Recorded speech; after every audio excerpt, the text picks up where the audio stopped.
it going, guys? Toretto, hello, how's it going? Rebel by choice, evening. Disaster Peace, hey Mr. Lone Wolf, how's it going, man? Oh, we've got Kenneth Russ. I'll snap the wolf, we're back. Just about on time. For me, anyway. Larry Clegg's president, I'm a president there. Justin Lynch, hello, how's it going, dude? Donny Hall, how are things? I'm not too bad, cheers, dude. Honey Badger, hello guys. Super Dave 72. They're all flooding in. Right, today I'm thinking, I've been having a little look around. I'm going to start with this electric atmosphere contract. I've got to take 3 lots of metal beams to this power plant thing, and then an oversized cargo. I'm going to need the oversized, where is it? Global map, that's the one. Cosmodrome. Oversized cargo, I'm going to have to come down here basically to get the oversized cargo. I can also get metal beams from there. So I'm going to go and do 2 metal beams on Erskine River, and then I'm going to get 1 lot of metal beams from Cosmodrome. I'm just going to see roughly like which one's the quickest option to take. Is it worth just getting metal rolls, changing them to beams, or is it worth trekking across Cosmodrome? Now I've got all the roadblocks cleared, it should be a bit smoother. Sorry, Pig Dog is that? Hi Mr. Lone Wolf, used to have a Pig Dog. Live near me, is right, nutcase. Brosnan, hi Mr. Lone Wolf, how's it going, dude? Chris Johnson. Hey, Mr. Lone Wolf. Where? Oh yeah, Zix. We're in the Zix. Disaster Piece. Kenny C, one of the best mods out there. Right, I've heard about this, Kenny. Oh, I've seen it. Sorry, not heard about it. I've just seen it on the mod thing. By the way, I'm going to go with this trailer instead of that trailer because if you can see, like the clearance between my sideboard and that trailer is just not a lot at all. That one's got a longer tongue, as it's apparently called. I don't know. For all I know, someone's just having a wind-up. Yeah, so that's why I'm going for that. So, well, we'll set off, see how it's going. CR, hi Mr. Lone Wolf. How's it going, dude? Chris Johnson. Hey, loyal Patreon supporter here, I appreciate it, dude.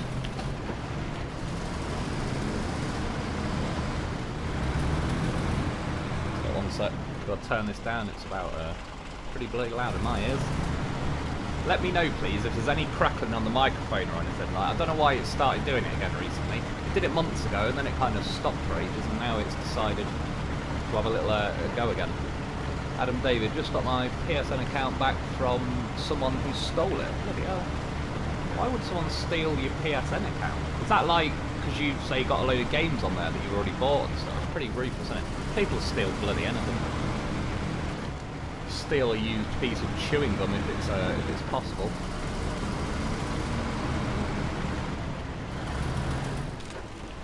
Just an inch. Well, I got what's that installation? Oh, Erskine and Cosmodrome cleared. Tasks. Only got Cherno. Yeah, what is Cherno? Chinokaments. Oh my god, I actually remembered it. I think Chim Chim Cheruski still works for me, but yeah, I was remembering like Cherno as in the front of Chernobyl. That kind of hell, and then like immense Chinokaments, something like that.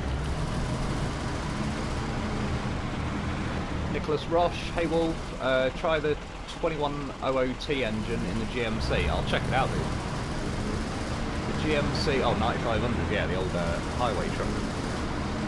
Probably the best highway truck now, though. Now they actually added all-wheel drive to it. It's pretty bloody solid, especially for the money. Bit of a bargain these days, really. When I did that Brigadier review, it's pretty crazy that the GMC 9500 is literally 4 times cheaper and probably as good. Aussie man, unloyal non-Patreon supporter, good to see you. It's all good, dude. I appreciate your Patreon supporters, but yeah, I appreciate everyone who's taking their time to give me a viewing. Disaster Piece, I admire your stubbornness not to use mods. It's been tempting. I suppose technically I could have done a mod playthrough this way. I didn't even really think about it, to be honest. I just kind of jumped on here and I forgot today was like Saturday night for me, sort of Sunday morning now. Yeah, I only realised about half an hour ago. I was about to start getting footage for a video, and then I was like, oh yeah, crap, I'm doing a live stream in about half an hour. What headset do you use, Lone Wolf? What is it? It's the Turtle Beach. Are they something 20? One sec. I believe. Have they got a name on?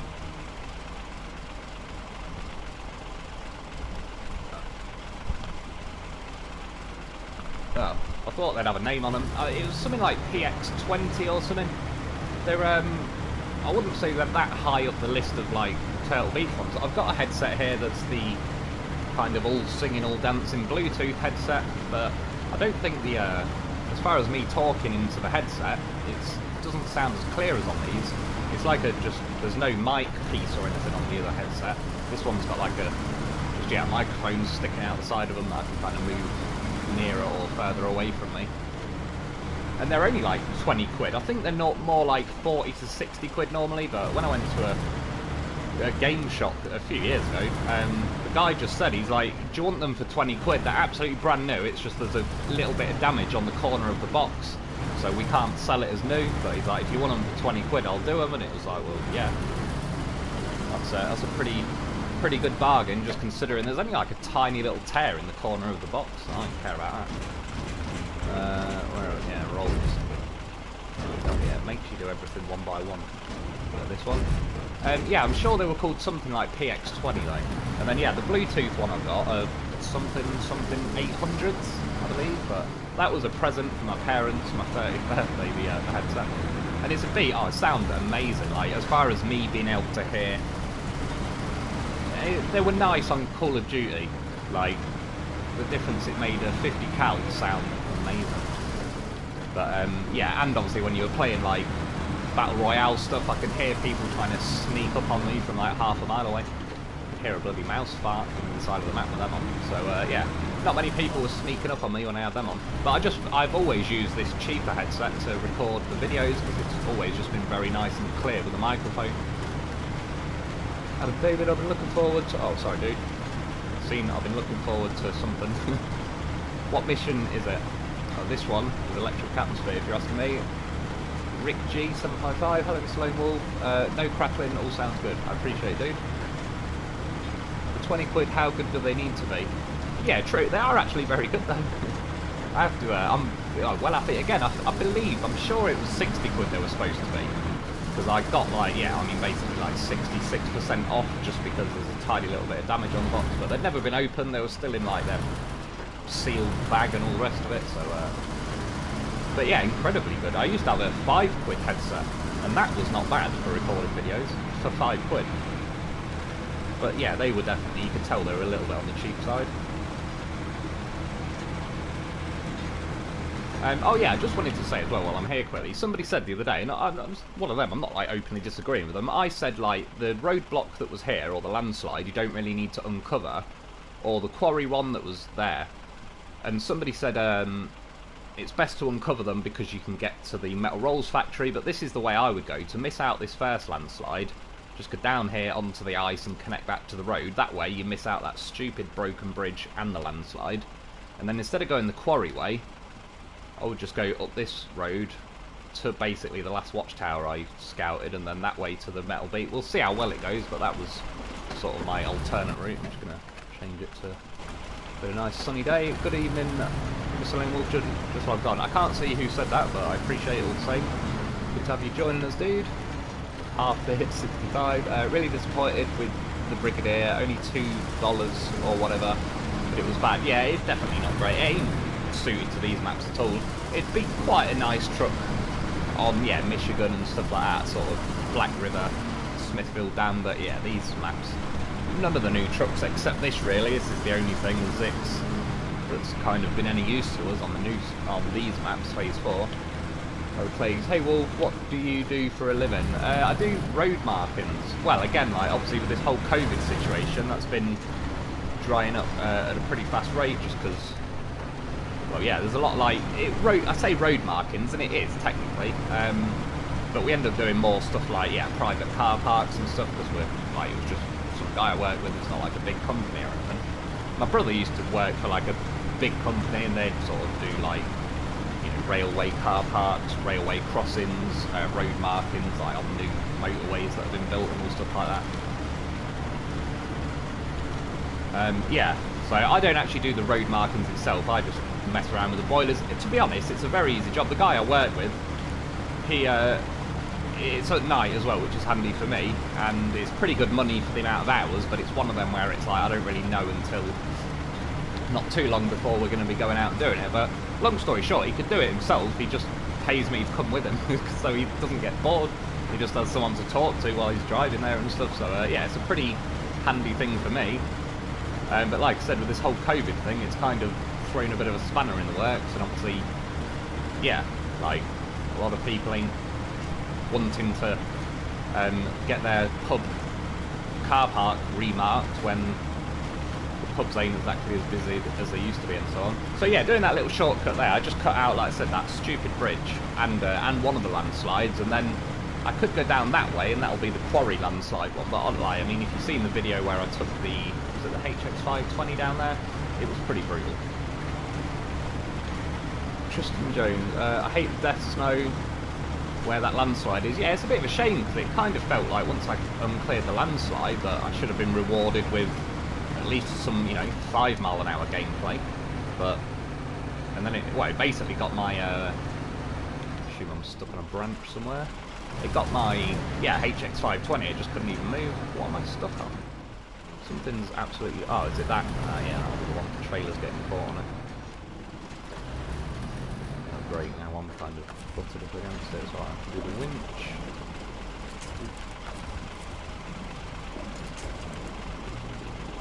Hopefully these just pluck out. Yeah. Let's try that winch one and that trailer.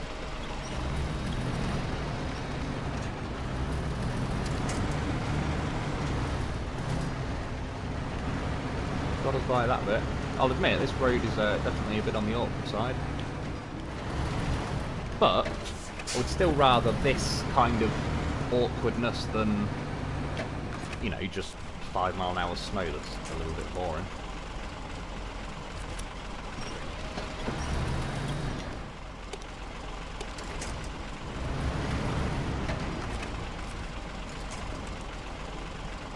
See how it goes. Ooh. Hope it's coming right here.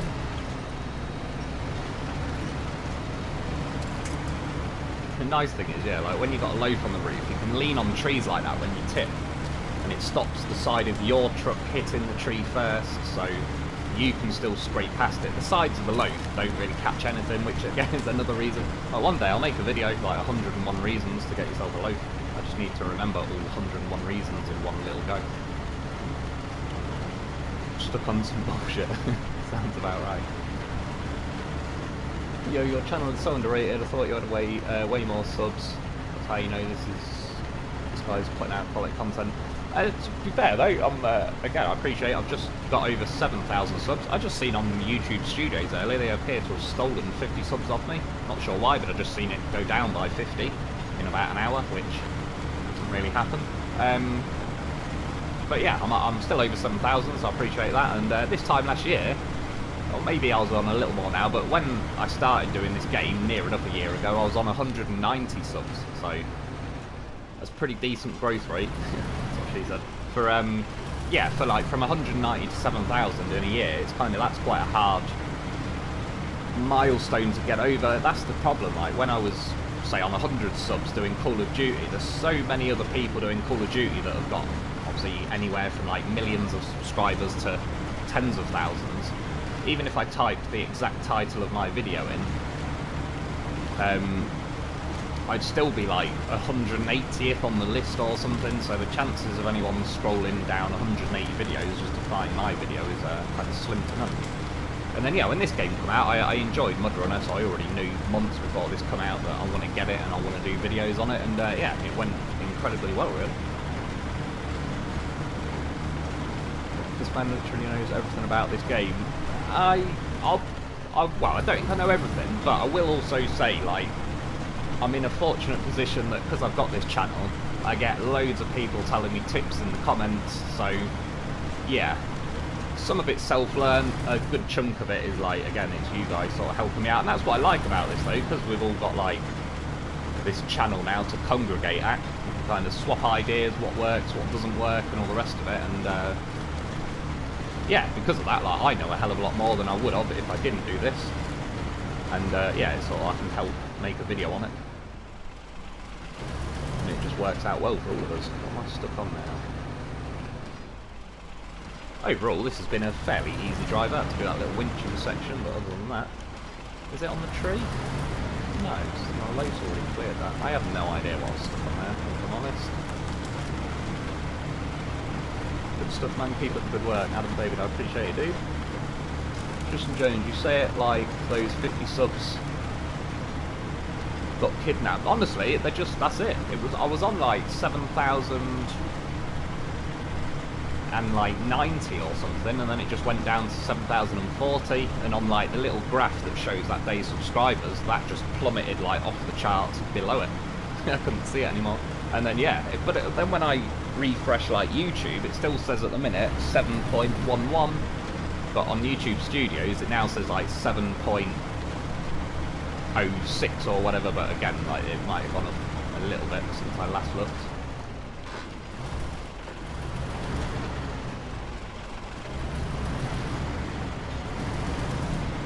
Are there any money bugs left? I don't know, to be honest, dude. I tested out, they've patched the one where I was able to duplicate engines, and so I may as well get a bit of fuel from the fuel loaf. Oh no, that was the source. That's the one. Yeah, and then the duplicating like the TUZ bumper, they've patched that one as well, because I tried that. So if anyone knows, like, let us know, please. But I believe they might have got them all this time.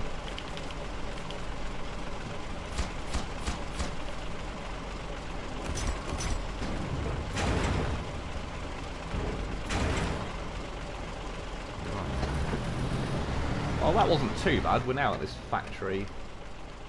Probably best going back the way I came, to be honest.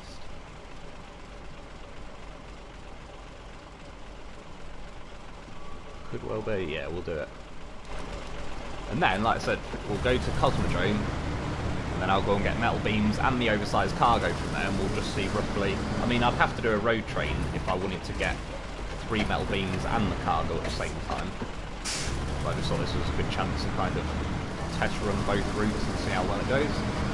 Your tips have been really useful, I appreciate it, dude. It's, yeah, again, it's just been a good platform for me. Always, like you say, years ago I'd play games and I'd be like, oh, I wish I had a YouTube channel so I could just let people know about this really good bug, workaround, whatever that I found. And then yeah, in the end it was like, well, there's no point in keep wishing, I may as well just start the bloody thing. And then yeah, and it was good. I'm glad I did. Got a good old bunch of people gathering around. It's good with SnowRunner as well, because nothing against Call of Duty, but obviously there's a lot more younger people, you know, a lot of it's just... And then yeah, when you recover to the garage, you've automatically refueled, repaired, and you set off again. So it's like, there might be, someone might argue there's a quicker contest if you're making one lump of money, but if you actually, you know, you have to just keep repeating it kind of thing. Yeah, I think the cargo container contest is still the winner in my eye. That's what I would go to now if I needed to grind a load of money.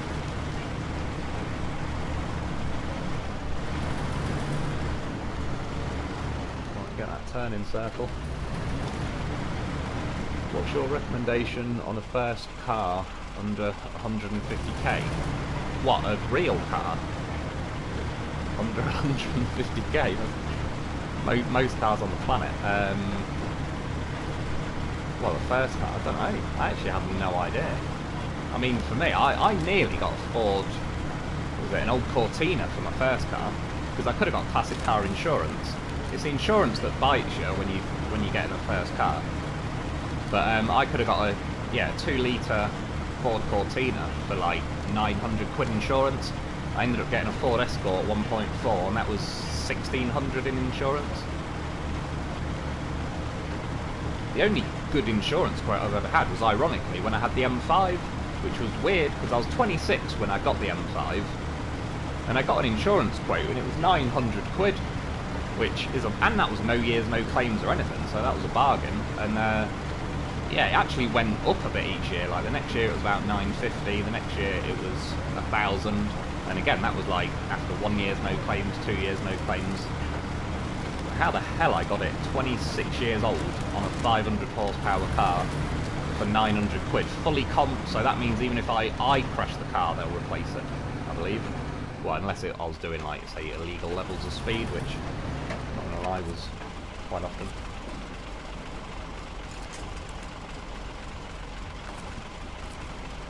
This is probably about the only pain with this route, is this, yeah, tree that kind of stuck just there. Again, I mean, it's not the end of the world, I'm just saying that appears to usually be the one that's going to catch the trailer and stuff.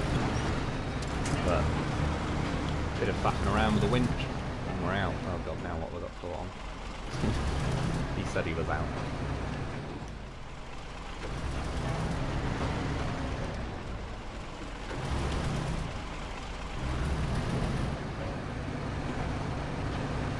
Just in that tree? Yeah, it must be.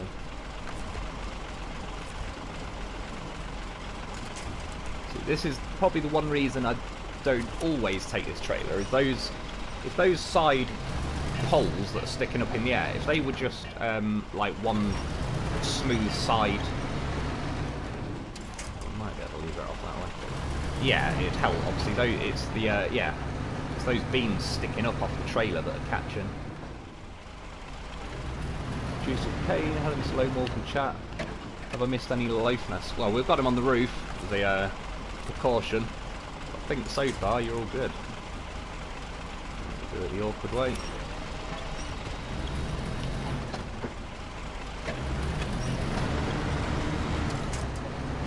I've got to say, really? How are you going to get stuck on that tree as well? So yeah, for example, if I did have that other sideboard trailer, that little section, at least it like wouldn't have got caught. Am I tripping? What am I touching now? Right. There's nothing in front of me. Oh bloody hell, it's that stump now.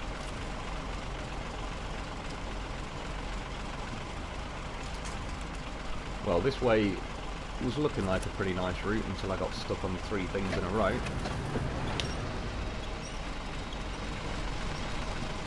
See again, I still vote for dynamite being added to the game.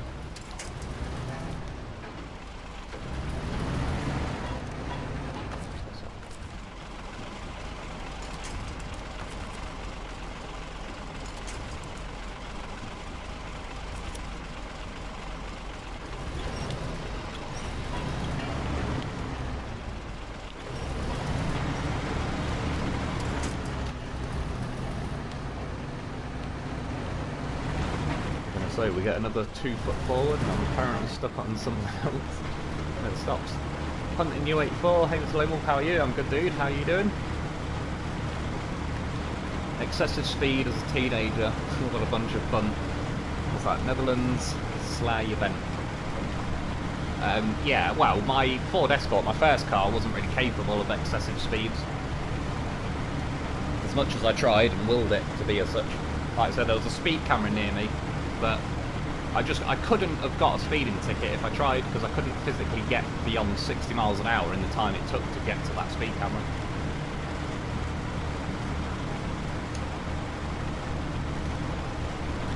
But then, yeah, for a while, me and my brother had a landscape gardening business, so we both owned the same car, because we owned a car each, and then it was like, we always drive the same place, and it was like, there's no point in keep going in 2 cars, because then we got CB radios at some point, because we liked to talk to each other while we're in separate cars, and it's like, sod it, let's just put our money together, and that's when we bought, like, oh, you have to do it.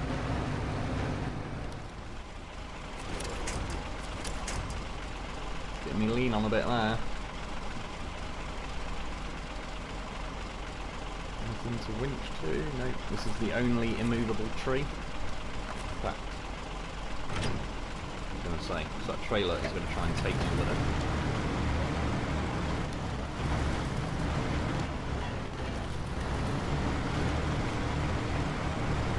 To do it the annoying way, but at least it's a bit safer. So I'd really rather not tip if I can help it.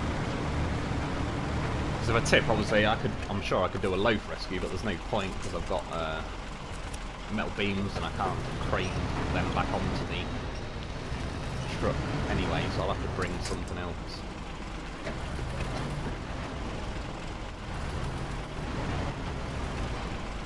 strap a load to the rocket. I'm already planning on that, dude.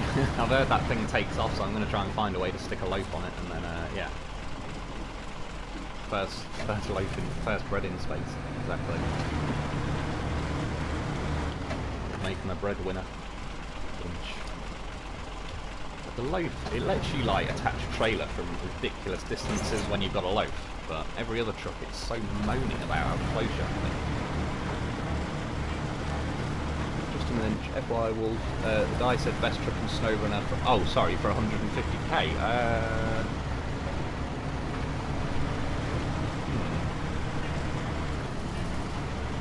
Oh, the Tiger's probably under 150. That's a pretty, oh no, in fact the Dolphin, that's only like 80 odd grand stock. Obviously then you do it up, it probably gets to, I don't know, 140, you're going to be around 150. That's, yeah, just one of the best trucks in the game. It's underpriced in the game, really. For 80 grand, it's an absolute bargain. Even stuff like the Freightliner M191, is it? That's like 100, no, sorry, 94 grand or something stock. It's dearer than the Dolphin, and it's nowhere near as capable.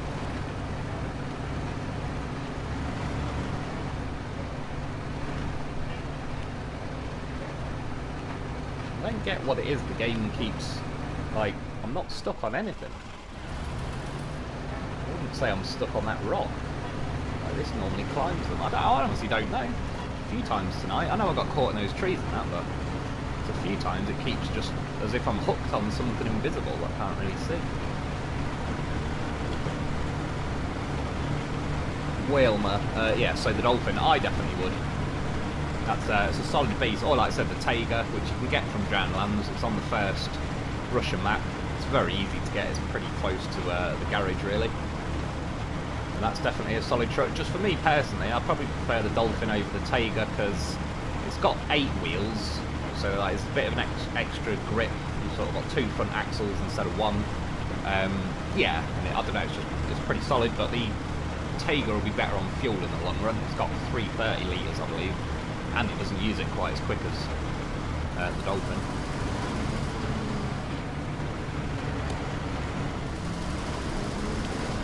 Times like this, I wish I had a high range in this truck, but we'll get by. Honey Badger, I feel like this trailer gets stuck on rocks a lot for me. Yeah, maybe it is the trailer. It could be. I don't take this trailer out a hell of a lot. Like I said, it was only really because of its longer kind of hitch to the back of my truck, so it gives me a little bit more room before the thing's like butting up against me. But yeah, there's a few times there that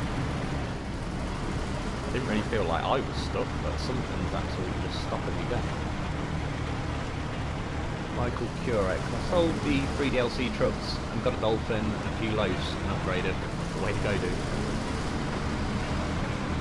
So I've seen some in the comments. I'm going to try and reply to the comments or some more after this.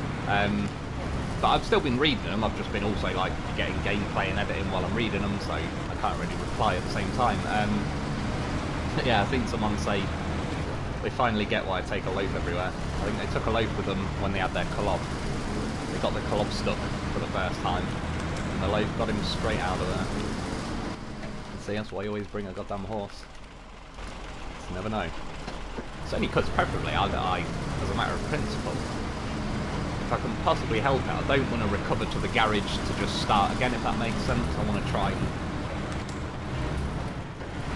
kind of make it in one if I can. And I appreciate, in real life, well, in real life, I would happily build like some roll cage thing so I could stick a loaf on the roof, but you know what I mean. I appreciate that's not common in real life, but being able to recover to a garage and instantly teleport to the garage isn't exactly real life either, so take your pick. It's either teleportation or wearing a loaf like a hat. And I would say the loaf hat is more realistic than teleportation. The trailer is clearly not professional exactly. Needs to give it some goddamn loaf training. That rock.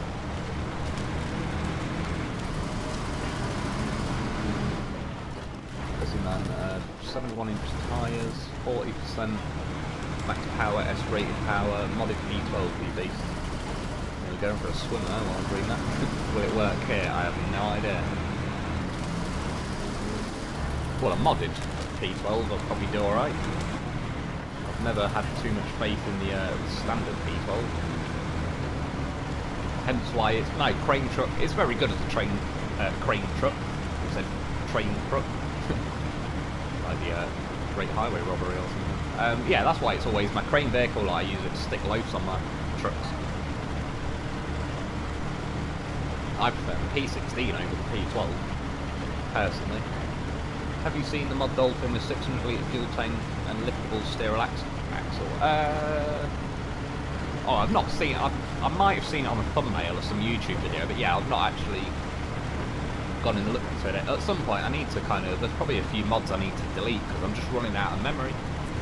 Where I can't keep downloading all these new ones. It's a bit crap how they, oh no, I don't think that. Yeah, how they just kind of put a restriction on it. Apparently some people were having like crashing issues, but I wasn't. I don't mean that to sound like, oh well, fuck everyone else, I was fine, but obviously some of us were fine, so they could have just, yeah, had an option like, if you're having crashing issues, turn this option on to have a memory limit. If you're not, go nuts. Teleport would put road service crews out of work, exactly. Damn near put my loafs out of work. Well, I would not find something useful for him to do, but you know what I mean. I don't need teleportation when I've got a loaf. P16 best horn, yeah. It's an amazing horn. It's like a therapeutic horn. It'd be quite cool by now if the P16 had an all-wheel drive option. It's not really needed in most, if not all of the other maps to be fair, but now I would definitely say it would benefit from it. But it's one of those trucks where you think, oh, it's not got all-wheel drive, so it won't be very good, but that thing goes a lot of places for something that hasn't got all-wheel drive. Part of the bonus, though, it's got special tyres that are a bit grippier than like all the other trucks, so that helps quite a lot. Now you have mods worthy of the trollish maps, the Tatrin. Yeah, true. Like, I must admit, I've got a lot of mods that I'm sure would do a hell of a lot better on these maps. Just to a degree. Like, I've got obviously my playthrough. Oh shit! I was stuck a bit light. Yeah, like I still quite like, even if it drives me mad at times, doing the challenge of like they've made this map with the in-game trucks in mind. But I also, as I've said, I've got like a modded playthrough, and I do enjoy like doing the missions on that as well, where it's just a much easier time. I mean, some of the things that the mods offer, which is pretty cool, is leave that trailer there. Oh yeah, Cosmodrome. Always just drive there. What was I saying? Yeah, some of the things I like with the mods though is just that they're not necessarily modded to the point that they're more OP than any of the in-game trucks. They've just got better options with them, which is quite nice. Like, I believe, yeah, some of the JBE mods and stuff, they're basically the same engines in them. Like, was it the JBE John? Same engine choice and all the rest of it, it's just got better options, which is nice. And again, they should do that by now. Just open up, like, everything that can fit on anything, let us have the option of it. They are a bit picky about what they let you have and don't have. Ringer's military trucks, or is it Ranger? Ranger, I believe it's Ranger. I think I said Ringer last time. Yeah, work great on this side. Yeah, I like his mods as well. Like, they're normally, yeah, JBE, Fox's mods. Was it Puppy Master? Some of his, like the Heavy Wrecker's pretty damn cool. Yeah, that Ranger dude, his mods, the military trucks, I do quite like them. Obviously there is others, what was they, like Invalid Redneck, he's done a couple. I think he does quite a lot of scouts, and it's nothing personal, so I don't really need scouts in the mods. They're fun to get for a day and go zipping around, but it's more trucks I'm after. Like, I've already got my loaf, he's a goddamn professional, he's the only scout I need, so I'm not really in the market for more of them. Fox's mod Derry 4520 has come to console and it's a beat. Yeah, I drove that the other day. He sent me a message and I seen it the day it was out as well, and I was like, oh yes, I'm definitely getting that. So we'll just drive there. Well, we'll see if we can drive there. If not, we'll use the teleportation. Yeah, that Derry, it's like, it just feels like how the Derry should. Enough power so you can actually enjoy yourself. Lifted 8-slot flatbed works great. Yeah, that sounds more like it. No catching on the ground. That's the thing, because that 8-slot, they've put so many things under the trailer. It's a nightmare for catching on stuff. They need, as well, like, the legs, the retractable legs on the trailers just need to have no hitboxes. I know that might not be the most realistic thing, but it drives me insane how often they just catch on everything. Or at least make them retract even higher up to the point that they're just not in the way.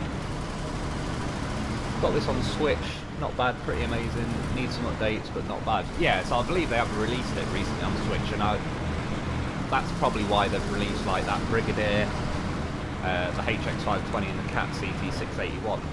Because they're going to make more sense for newer players on the newer map. Oh, yeah, sorry, like the beginning maps. What's going on, y'all? Spike? Not a lot, dude. How's it going?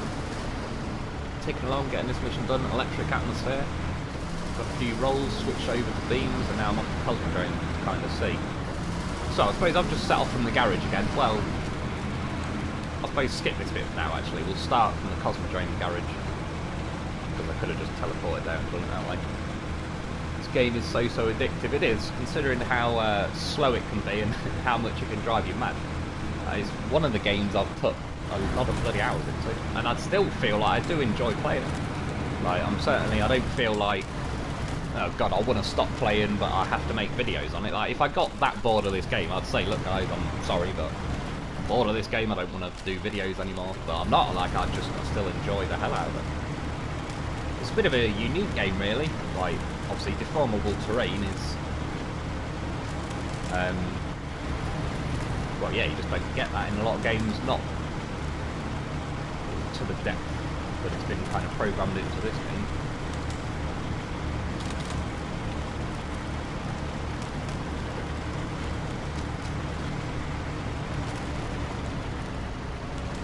Let's see if this can get through it. In theory it should, albeit pretty slowly. If it goes too slow, I'll just get that Antarctic over there. But again, that front bumper just...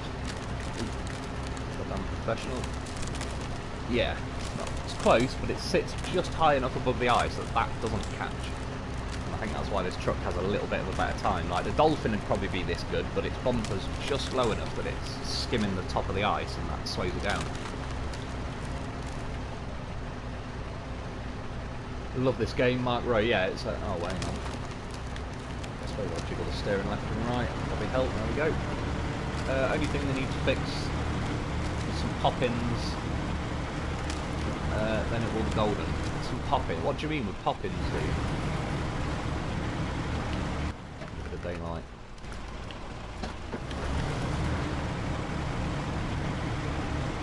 Nice, I didn't even know it was in Switch. Yeah, I believe they've done that fairly recently, and I'm sure somebody said the Wii as well, the Nintendo Wii.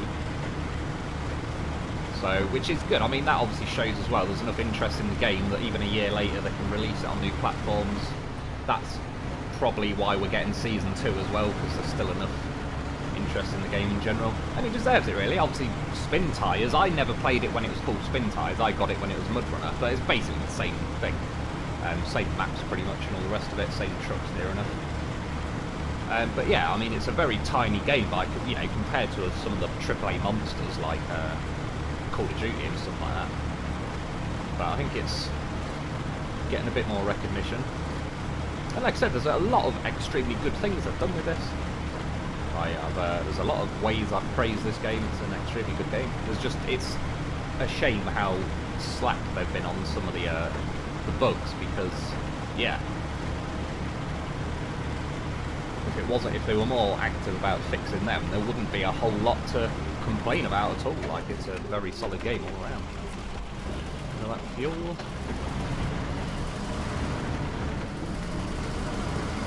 Lolosaurus Rex, just wanted to say your channel is about the only SnowRunner content out there that is watchable. Really good content at that. I appreciate it, dude. I'm glad you enjoyed it. I had to run into a lamppost while I was reading that, but it was worth it. Yeah, no worries, man. I like making videos on this. I like to mess around. Works out pretty nicely. This is literally a story mode game I can play for hours. I hate story mode games. They made this game so perfect. It depends with story mode. Yeah, it depends from game to game for me. Like, I like the campaign mode in Call of Duty games. They didn't add one in Black Ops 4. It was a bit of a shame. Like the old school original Black Ops campaign thing was pretty cool. Like stuff like Elder Scrolls Oblivion. I did the story mode, but to be honest, yeah, that game for me was just learn lockpicking and then rob everybody blind and hoard it all in a house. That was what I spent about 1,000 hours doing. It's good times. I had some good stuff, I'll tell you that. The funny thing is, I had some good stuff and I never use it. It's the same, funny enough, when I went back on my World of Tanks Blitz game. I had like 10,000 gold on there that I've been saving up for bloody ages. I'm hoarding like free XP and boosters and all this stuff. Like I like to hoard things in games and I never use it. Like if I do the campaign mode on Call of Duty, I'll find a load of grenades, and even I'll find a situation where it'd be useful to fling some grenades out. I'm just like, nope, because I might need them later. But some of you'll remember from back in the 90s, games weren't always planned perfectly, and obviously they couldn't patch stuff back then. So you could literally play a game for 100 hours, you've used the grenades, and then you get to a part where you actually need the grenades and you haven't got them, and then that's it. It's like, you can't get past that section, you've now got to delete your save and start the whole thing again. So I think that just programmed me to like hoard everything in games until I absolutely need it. And yeah, but because of that, I tend to complete games with as little equipment as possible and just hoard everything. Neil Robinson, morning Wolf, hope all is well. I'm good, dude. Hope you're doing well too.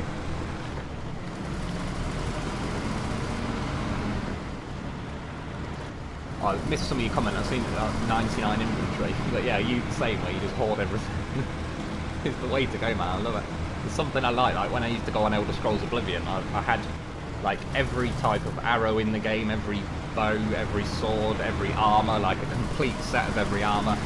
And even though I was wearing like sort of the leftovers, I'm wearing like a leather hat to protect my head, and I've got like 5 of the best helmets in the game, but it's like, nope, not taking them out. They're in my stash house. I'm going to build a trailer bridge in that hellhole on the way to Aegis Gateway. Well, yeah, trailer bridge, go for it. It's not a bad idea, get some of them flatbed trailers. Like I said, it'd be quite cool mods-wise if they could add like a flatbed trailer that has no wheels.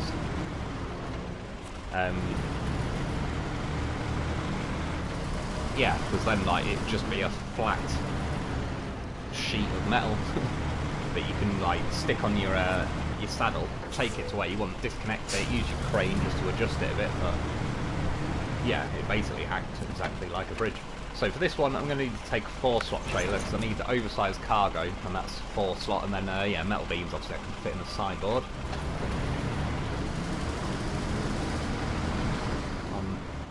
Somewhere over there I've got maintenance trailers, so it should be alright. Well, I've got obviously like a loaf and the roof rack as well.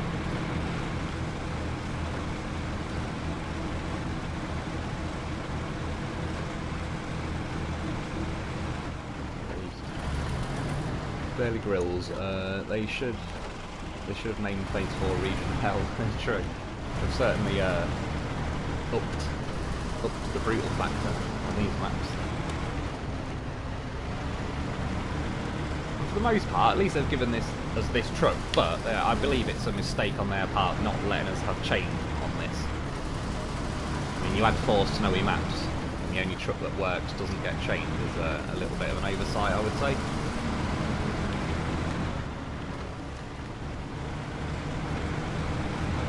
Just seen there's a PS2 game selling at 130 Canadian dollars. It's pretty crazy. some PS2 games were awesome. I've got a PS2 somewhere, and I bought a load like Alien vs. Anyone remember the Alien vs. Predator on PS2? It's almost Age of Empires-esque, as in you've got like an overview of a map, and you can be the aliens, the predators, or the humans. I was always the aliens, or most of the time anyway. And then if you eat predators with your little facehuggers, you get aliens called Predaliens. And every time they have a fight, they kind of gain health.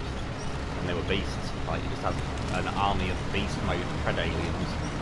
You go around slapping the shit out of everyone. I bloody love that game. One day, if and when I can get a PC, I'll obviously be able to get some kind of recording equipment that I can just plug into my telly. And I could do some playthroughs on like old PS2 games and, you know, Nintendo 64 and just all sorts of stuff, but obviously I can't stream gameplay from a PS2 at the minute. New games charge as much as 100, 160, bloody hell, yeah. I mean, some of these season pass editions are getting out of hand. I get it with some of them. I know there might be 300 quid collector editions, but they'll have some, I don't know, something with it that's like, yeah, that's actually worth a good watch. I can't think of a good example right now, but some of them. Call of Duty, really, they just kept getting to the point where it's like 60 quid for the base game, 85 quid for like the season pass, and even then they'd still add loads of stuff you don't get in the season pass and all sorts. Like, it's yeah, we go a bit crazy on that. Mark himself, that was definitely a dick move, yeah, when they didn't have the change. I agree, man, that was a bit of a fuck up. And I still think this truck is extremely good in certain areas, but yeah, the only bits that this truck is let down by is the fact that it hasn't got chains, and that makes it suffer on the black ice roads and all sorts, which they've put a fair amount of black ice roads on these maps. On hills as well, where it's like, then this thing can't make it up there. It's like, they kind of knew that was going to be the case. I mean, it is only putting chains over the wheels. It's not like you have to buy special wheels that already have chains on them. So, or even if not chains, just give us some kind of like studded tyres, like loads of modders have done basically.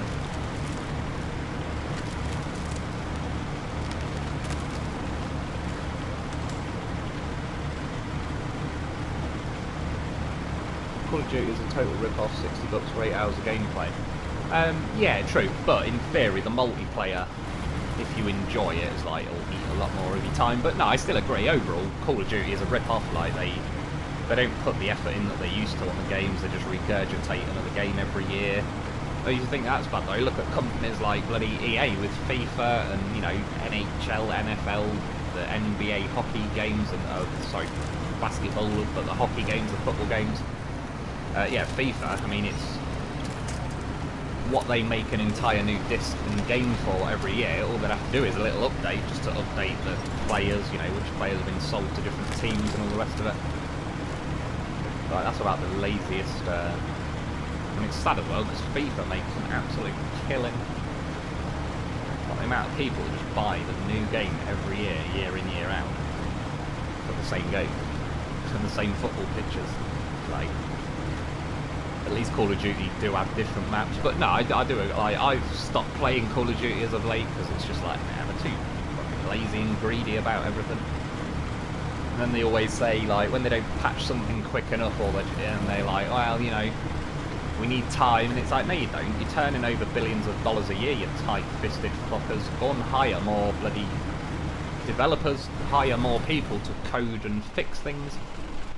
Like, you're sitting there on $1 billion and you're trying to tell me you haven't got enough fucking money to hire people. It's like, that ain't, that ain't true. You are now lying bastards, as well as tight bastards.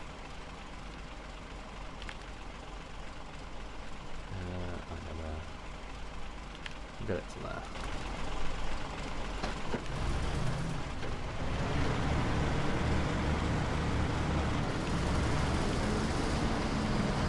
Point change should be an upgrade like a winch on different. Yeah, exactly. Like, I don't see what would be wrong with that.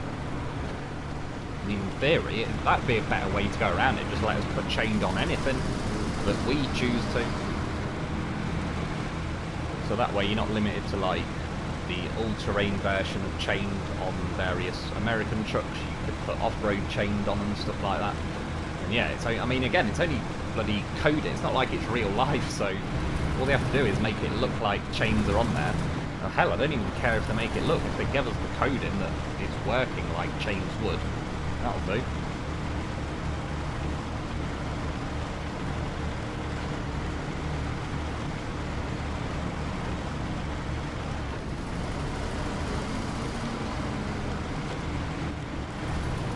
Too many sweaty kids know every inch of COD map. Yeah, back in the day, like Black Ops 1, sort of Call of Duty 4, Modern Warfare, like there wasn't as many, say, YouTubers that were doing videos. But obviously these days, yeah, everyone's like, oh, found this bug on a map. Go here, you can glitch into the wall and cheat. Like when they did that Warzone type thing on Black Ops 4. But yeah, people were learning how to glitch under the map, under like these capture points, and they could just shoot everyone for free. With Call of Duty, months people were able to do that. And it's just like, you lazy bastard, you pumping out stuff I can buy in the store for money, but you won't even fix a bug that's breaking an entire game mode you've got. Like there was no point in playing that game mode because you'd be winning and then someone would just glitch under the spawn point, shoot everybody whilst they're invincible. And then yeah, and it was like, well, this is crap, so I'll get off that. I mean, don't get me wrong, I'm sure if I got the new Call of Duty, I would have a good old time running around some multiplayer maps, because I do like tomahawking people and sniping people, but yeah, overall, like you say, there's too many sweats that are just, they don't have fun anymore. Black Ops 1 was an absolute insane free-for-all, where nobody cared about dying, nobody cared about their kill-death ratio, everyone just ran around like a maniac, and it was just funny. Whereas yeah, there's too much like sweatiness on the newer Call of Duties, and I don't think it'll ever go back to how it was. There's just no way back from there. That was just a golden time of Call of Duty, really. Glad I had a little taste of it. I was pretty new when I got on Call of Duty, like Black Ops, the original one. I only play the zombies side of Call of Duty. I didn't play much, but I have to say the zombies thing is pretty fun. But yeah, I remember playing the Kindertoten or whatever the map was on Black Ops 1. I did the Call of Duty World War 2. I did all those zombie maps. They were pretty good. I didn't really play it on some of the later ones, but again, I've not really bought some of the later games just because, yeah, it's just getting a bit same old. Do you watch Fact Hunt? Don't be careful how you say that. Much insight to video gaming. I don't believe so. The name doesn't ring a bell.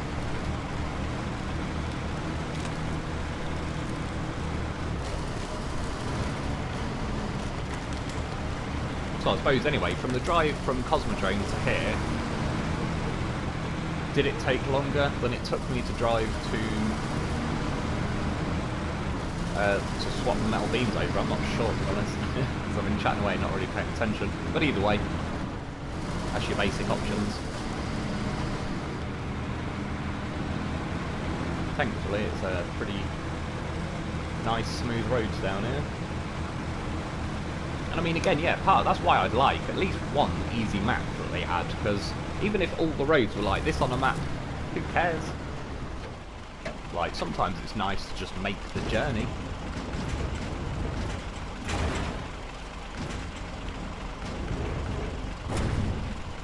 Got them. I'll put a dolphin in a lake. But we'll need fuel anyway, to be honest. Well, I've got fuel myself. It's the best way out of here.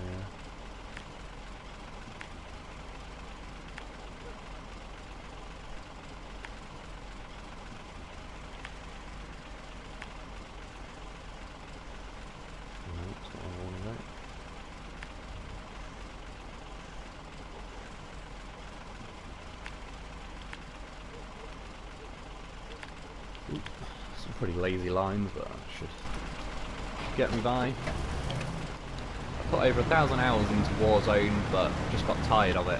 Warzone. Trying to think. Oh yeah, was that the one where people could glitch under the map for quite a while? I played a lot of the... What was the one called out on Black Ops 4? Blackout, was it? Where it's basically like a battle royale. I spent quite a lot of time on that. That, to be fair, was quite fun, because it was like a whole new concept back then to Call of Duty. Yeah, no one really knew,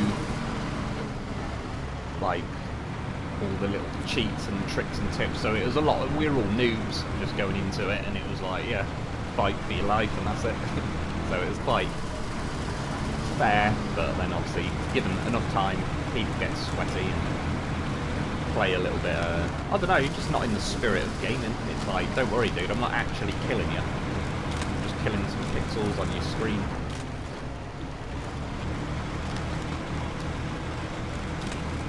Larry goes back to cable access chat room days of the internet, all sorts of fun facts about video games, UK based independent content. No, it sounds good, man. So it was, yeah, I didn't really get on with the chat room side of things, obviously when I was like in the 90s and that I was a kid. I remember a lot of the cool games. I was there for pretty close to start gaming. I wasn't alive, say, when like the, what are they bloody called? Oh my god. Not the Amstrad. I've gone blank. What's the one with Pong on it? Amiga? I can't remember, but well, I remember them, I just can't remember the name now. But yeah, like, I mean, my first computer, I believe, was a Sega Mega Drive. My brother had the PS1. Dave had that Amiga thing, or whatever the bloody hell it was called. And then he got a Dreamcast. Didn't go as successfully as I think they thought it would. Yeah, then I got a Nintendo 64 for like my 7th, not my 7th birthday, I put my birthday and Christmas stuff all together to get a yeah, a Nintendo 64 with GoldenEye. Bloody brilliant game that was. So I was mentioning it to someone the other week and they said, oh, do you remember like all the cheats in GoldenEye where you could have massive heads on multiplayer, paintball bullets and all sorts of, yeah, for back in the day that was an extremely good game. Atari, that's the one, cheers, juice of the game. I've absolutely gone blank then. Yeah, the Atari. So I wasn't like, say, alive when they came out, but I was very young when we still had them. So I was near enough at the start, really, of like video games. Yeah, like I said, PS1, Sega Mega Drive, Road Rash on Sega Mega Drive, that was bloody good.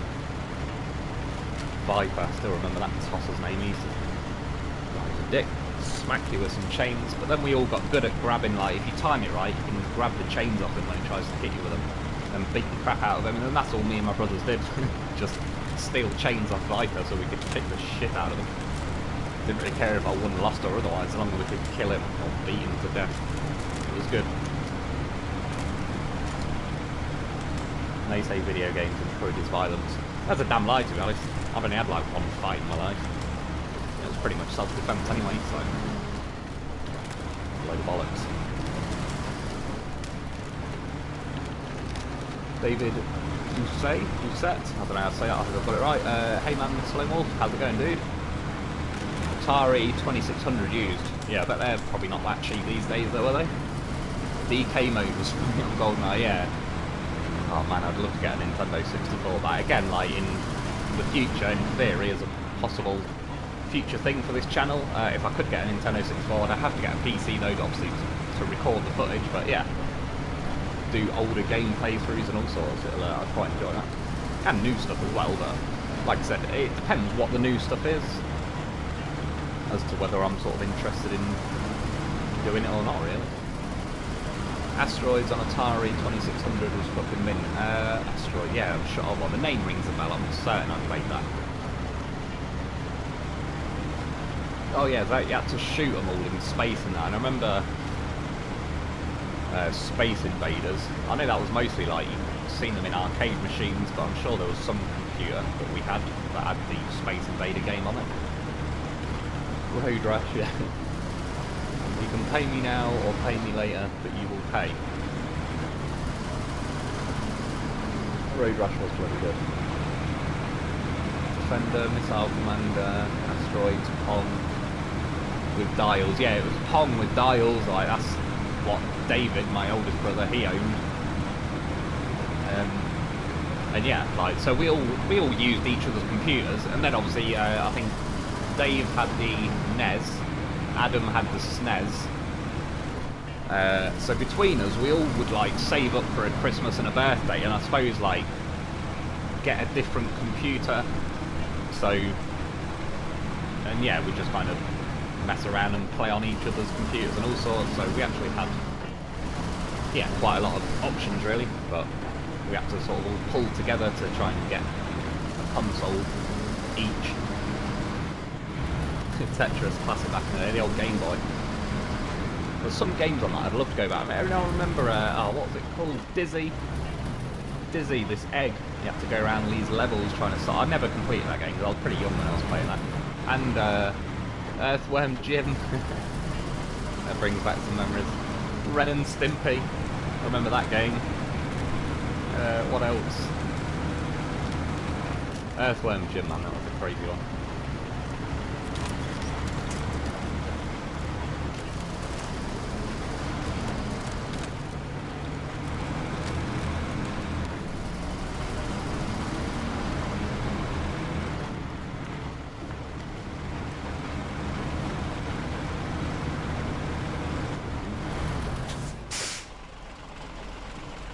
Sorry, I was trying to read some comments. I've seen, was it Disaster Peach saying Road Rash?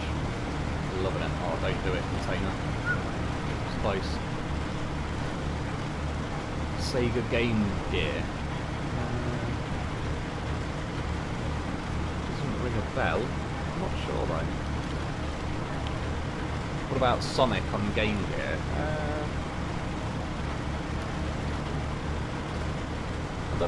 I don't know, Game Gear doesn't ring a bell.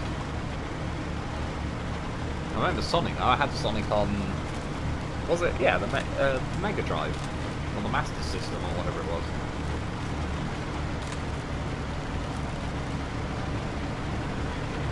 Atari 2600 views, NES, SNES, N64, PS1, yeah, it's all the stuff I had. Well, again, not me personally, but had access to them. Soundgarden. Sure about that one either. Sega Game Gear was a full colour portable device, better than Game Boy at the time. Ah, right. Can't say I do remember it, to be honest, dude. I mean, to a degree, a lot of the stuff I got was almost like hand-me-downs from Dave and Adam in a way. Like, I eventually got a Game Boy, but it was probably after Dave had like had it and bored with it and all the rest of it. Not that I'm complaining, it was fine by me. Did the job. In the original Game Boy, you could barely see the screen unless you had like a light shining on it. There was all sorts of weird games on the Game Boy. Then I remember a game that was something like Frankenstein, but it was so weird when I was a little kid. I didn't really know what I was doing. And then there was another game where you get chased by this wolf on like a 2D scroller, side scroller. And you had to make this jump at one end. And I never knew how to do it. None of us did. Like years we had that game, we never got past like this first bit where this wolf chases you and you have to jump an unjumpable gap. One day, I'll have to revisit that beat and solve it. N64, PS1, PS2, PS3, PS4. Yeah, I had, I suppose for me personally, after the Nintendo 64, sorry, after the Mega Drive and then the Nintendo, I eventually got a PS2 for my 12th or 13th birthday. Yeah, then I bought a PS3 when I was about 18, PS4 like a few years ago. Personally, I do prefer PlayStation to Xbox, but I'm not knocking either. Like, my mates had Xboxes and that. Yeah, I think they're both cool. It's just, I think part of the reason I became like more PlayStation than Xbox is because I had, or my brother had the PS1 when I was a kid. I knew a lot of the games, obviously like Tomb Raider, stuff like that. So, not that I really bought any of the later Tomb Raiders, to be fair, but yeah, just a lot of the sort of intellectual property that the Sony owned. I still have access to all that sort of stuff. Ikari Warriors, that rings a bell, but I can't remember if I've played that, but for some reason that does ring a bell. When Game Boy Color dropped, Game Gear died. Yeah, Game Boy Color, I had that as well, the Pokemon Red, Blue and Yellow. And I had like an, what is it called, an exploder cheat pack thing. You plug like the cartridge into that and then that into the Game Boy. And I was able to get Mew, like Mew 1 and Mew whatever on the Game Boys. And I was like some little crack dealer, but with Mews at school, because I was like the only one that could get Mew. And then you had those transfer cables that you could trade Pokemon with people, but halfway through the trade, if you pulled the cable out, like I'd give somebody, say, a Charizard, pull the cable out, and then they'd have a Charizard, but I'd still have it as well. That was like an exploit back in the day. And obviously they couldn't patch it, because it was a Game Boy with a plug, so that was it. We figured them out. We broke the Pokemon market. J War, hi Lone Wolf, how's it going, dude? Barely grilled. First Grand Theft Auto I ever played was... Oh, sorry, I've missed that bit. First Grand Theft Auto I played was the original GTA 1. From the bird's eye view, and there was always a line of... I don't know what they were, but they were always... There was a line of like 10 people in orange jumpers, and they're always singing like, oh Joe Jojo, oh Joe Jojo, something like that. And we used to like line them up to see how many you can run over in one hit. Good times. And then they had like Grand Theft Auto London, that was obviously bird's eye view as well, and GTA 2, and then yeah, GTA 3 was like the first full 3D one. Bloody good. GTA back in the day was yeah, I personally with GTA 5 was brilliant, but I'm not keen on the online mode. Obviously it's making an absolute killing for them, so I suppose I can't blame them for doing it, but yeah, it's not my thing. Castlevania, I never played Castlevania. Chris, is that Pratek? Sorry, it's hard to put your name off. Famous Lone Wolf, as they say in the south end of Chicago. What's crack-a-lackin'? My mate says that, or used to. I always wondered where that came from. No, I've heard a few people say it, so I know he hasn't just fully made it up himself, but yeah, what's crack-a-lackin'? So what was that then? South Chicago or something that comes from. Vice City was first on the PS2. Oh yeah, Vice City was awesome. Funny enough, actually, when I said I bought the PS2 like a year or two ago, I bought Vice City. That was yeah, Tommy Setti. Like, it was just a very well laid out game. Like 3 islands, your mansion you can own in the middle. It had quite a lot of buildings for sale, considering how old the game is. Yeah, it was just quite cool. Like, I think that's what they could have done more of on Grand Theft Auto 5, had more property for sale. You buy a few houses each and, you know, all the, I don't know, that hen house club and golf club, but I don't know. I want to own houses, like, property all over the place. Because I played the stock market on that while I was doing the Leicester assassination missions, as I've said, I've got about, I don't know, 15, 20 billion between all 3 characters, so yeah, I could afford a lot of property, but there isn't any to buy. Just a minute, ever played the Saints Row? Yeah, Saints Row is brilliant, like, underrated, because, and I've said this before, Saints Row understood the concept of fun more than Grand Theft Auto. Like, prime example, you take a truck to the garage on Grand Theft Auto, or a tank, and it'll say, sorry, your vehicle cannot be upgraded. And it's like, why? Like, somebody had to program in a message to say I can't upgrade it, and it's like, well, why? Just let me upgrade it. Oh, fuel, that'll be right. Whereas Saints Row would let you upgrade tanks, truck, anything. Like, they just didn't care. It was like, sod it, you've paid for the game, we'll let you do whatever the hell you like. And that's how it should be. Yeah, there's a few things on Grand Theft Auto that they were just a bit slack on, like, or a bit, yeah, like, I don't know, not in the spirit of gaming. Again, like, I paid my money, just let me go mad. If I want to have a double bulletproof tank, why not? I just see the cheat code of it, like, up, or L1, L2, R1, R2, left, down, up, right, all that. Get them free weapons. Again, that was like the crack of my school days. People who had Grand Theft Auto cheats, like, dog down, I'll give you my dinner money, give me them cheats. Vice City was mind blown at the time. You could fly a helicopter and shoot hookers. Yeah, it was like brilliant, really. It's almost the world in these days. Grand Theft Auto couldn't really do anything shocking now that it was quite shocking back then, that you could, yeah, kill people and the rest of it. But again, when they say video games causes violence. It's a load of bollocks. If anything, I'd almost argue it could stop more violence.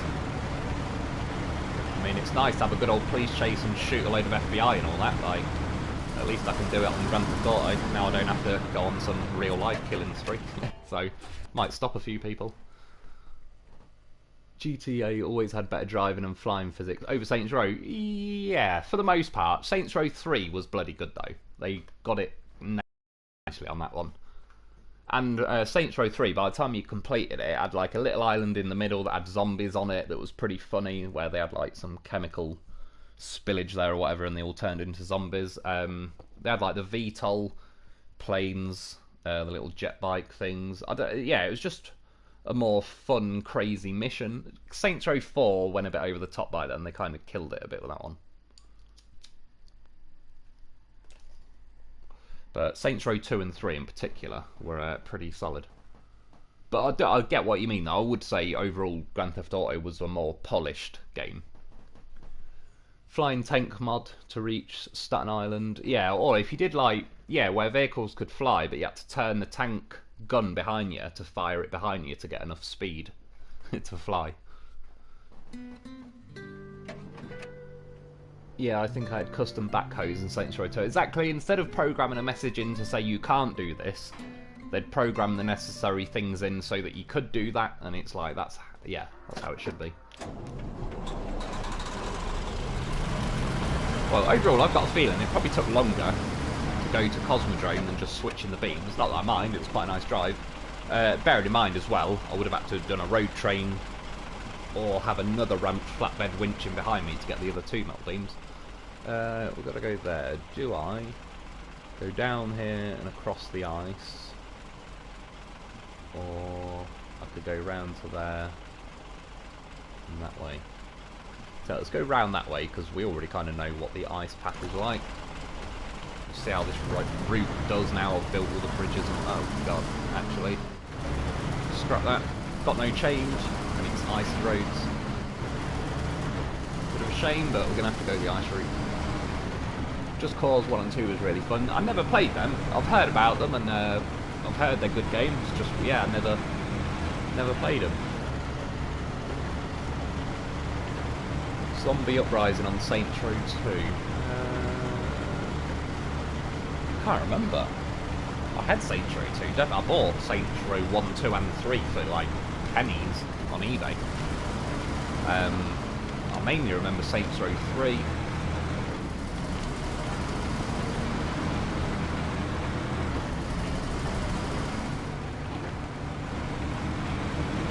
Four went a little crazy on that. Yeah, they did. Like Saints Row 4 just got a little bit too over the top. It had its moments. I bought it, I played it, and it again, yeah, it had its moments. But for me, I would say Saints Row 2 was like the closest to Grand Theft Auto, and then Saints Row 3 was getting crazy, but a good kind of crazy.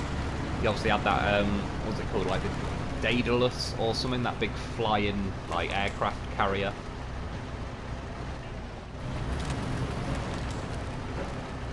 That guy, I don't know, even like the last mission we had to save Shondi or whatever her name was, and you had that song playing, What I Need a Hero. I love that mission, that was good. Scrap that, let's just get the Antarctic. Oh, wrong one.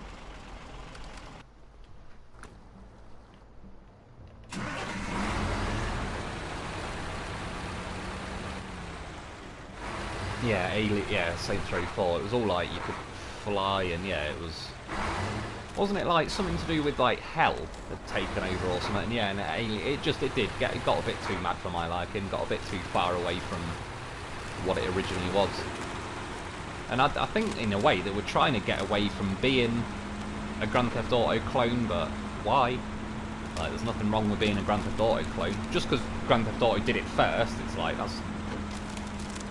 So what? Like, yeah, it's not really a game that comes afterwards' fault that someone beat them to it.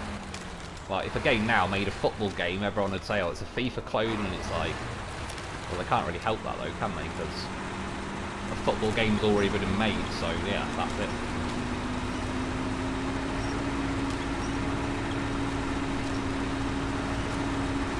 It's another vehicle that could really do with some chains.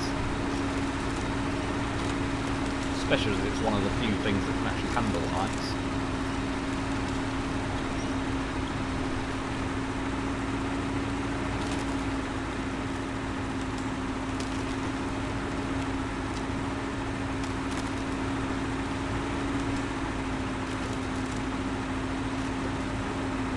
Oh, so you're in the UK, Man City or Chelsea? I don't know. Probably Man City, maybe. I used to like football a bit more, but it all just got a bit, I don't know, I remember it back in the day when it was like Giggs and Beckham and all that lot at Man United. I mainly liked Man United back in the day. It was a bit of a cliche choice, but for me personally, I don't really watch normal football, but I liked the World Cup, and most of the England squad were in Man United at the time, so Man United was kind of just like watching the England team play. But yeah, I mean, Man City, I've heard they're pretty bloody good these days. So is Chelsea, obviously, but I don't know, maybe Chelsea have had their day a little bit. But I honestly don't know, I'm not very clued up on today's football, so I, yeah, don't count on what I say. Played World Cup 64. What, you're on about a game?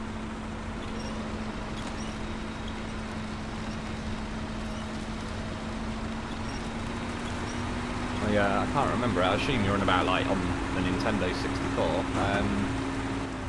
Oh, that trailer's gone.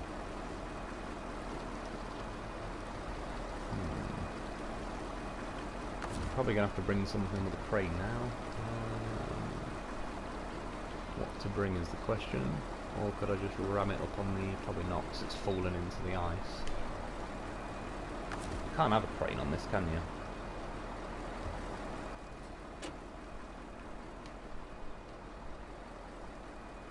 Again, I wish they'd calm down how easily stuff falls off the trailer. I'd rather it just stay strapped to the trailer and tip the whole trailer. What we're gonna get? Dan's not bad, but his chin ain't gonna do well in that ice. Goddamn horses. If he could have a crane, I'm sure he'd find a way. Could take Bruce, but I ain't got the raised suspension yet, and his chin's gonna be an absolute nightmare as well. He has got rear steer though. And I only need to, even if I get stuck, as long as I can get there. Let's give him a go, so I might actually use Bruce yet on this, on these maps. Is this in the PS5?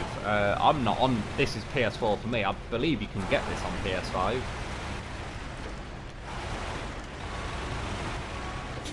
Well, if you can get a PS5. Not that I've tried, but see, all the scalpers and everyone just bought them and that was it. No one could get one.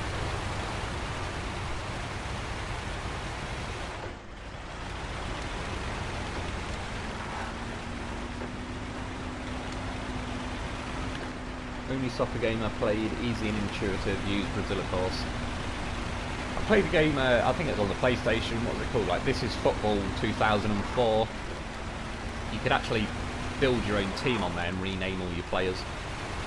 And the player I renamed to me, I was the top goal scorer and everything. It was one that, like, it give your player a value, like, obviously you can sell your player. And, yeah, I was like top goal scorer and everything. I was worth sod all. My goalkeeper was worth millions for some reason, even though he hardly ever had to save a goal in his life, because I was just always nicking the ball off the enemy and scoring. But yeah, for some reason, I was well annoyed, like, what? I'm worth, like, 20 quid. I'm, like, the best player on the whole game.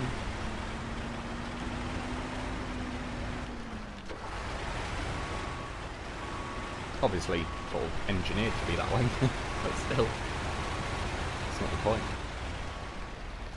Should have been worth millions. Yeah, Bruce ain't liking these rocks. That's where I assume getting his race suspension, I'm going to do very soon, go on to that Chernocoments map.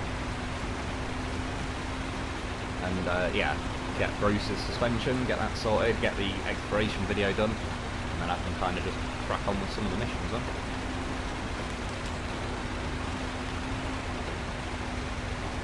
What's the best truck in SnowRunner, in your opinion? The Dolphin, the Taiga.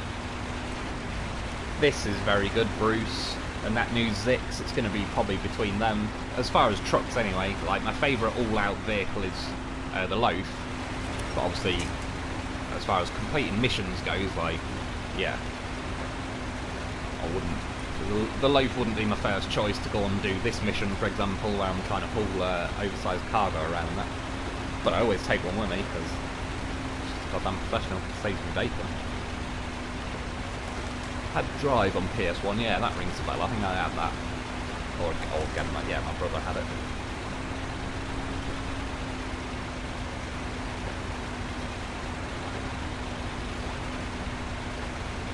It's funny though, back in the day, like, obviously, when you got stuck on a level or something back then, you couldn't just stick YouTube on and see how someone else has done it. Like, you get stuck on things for bloody ages. As I said, yeah, when I was jumping off that bloody dam on GoldenEye, for months I just thought I was committing suicide, so I just kept restarting it. And then by chance I seen the film on TV and I seen him jump off there and he has a bungee rope, which the Nintendo 64 didn't have graphics capable of programming a bungee rope in so I could see it, so yeah, I thought I was just committing suicide. Whereas now, quick type on YouTube, how do I finish this level? Bam. Next. Which is good in some ways. Like I said, it would have been nice for that, because I just literally got stuck on that bungee bit for ages. And then I couldn't really play the rest of the game. See how it's weird, like the Loaf fell off there. That's another bug recently with the game. He was packed on, you could hear it just unpack there. Yeah. It makes stuff move when it's on your roof, even though it's packed. I believe it does it with cargo as well, it's just I've usually got it in a sideboard, so there's not really a whole lot of places it can go.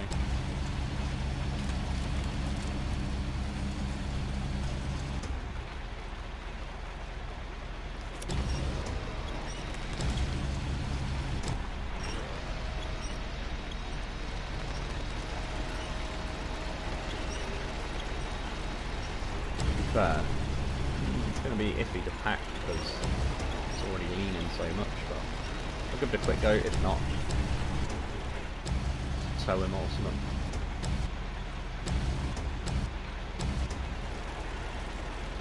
Yeah, the problem is because when you're holding the Loaf, he sits further forward because he's heavier at the front than the back. So oh, that's the crane now. Too weak. It's just plummeting down to the ground. Sit out there for a minute. Oh yeah, I'll probably disconnect him. Don't know why it does that. That's another thing. I think it's a bit crap. Like, I can't just hold the Loaf in the air like that and change vehicle. But I don't see why. But yeah, anyway, let's get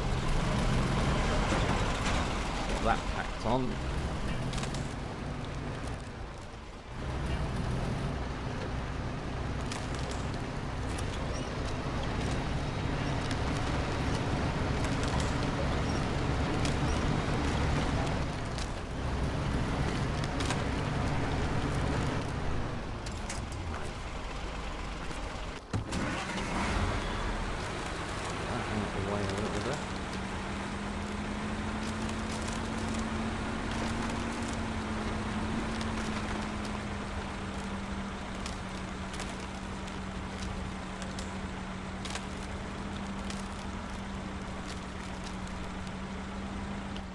Do. You've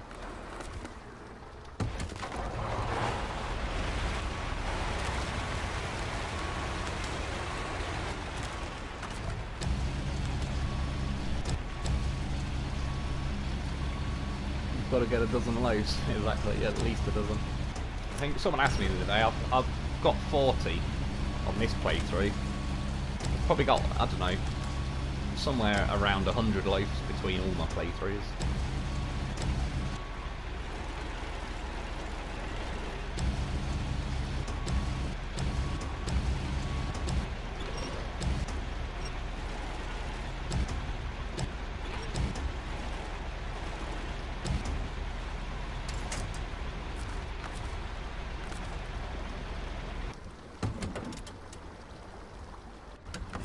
centered.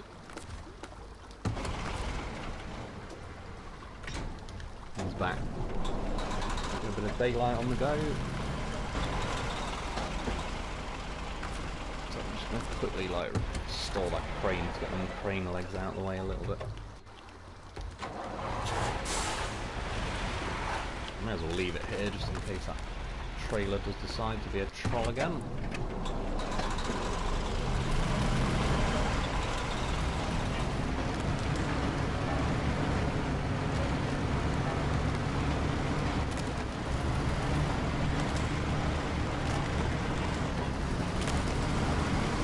Should be alright by now. Shouldn't need the Antarctic anymore.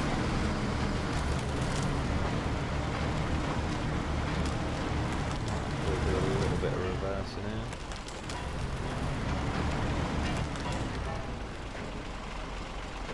Could I hear the metal beams clanging around there?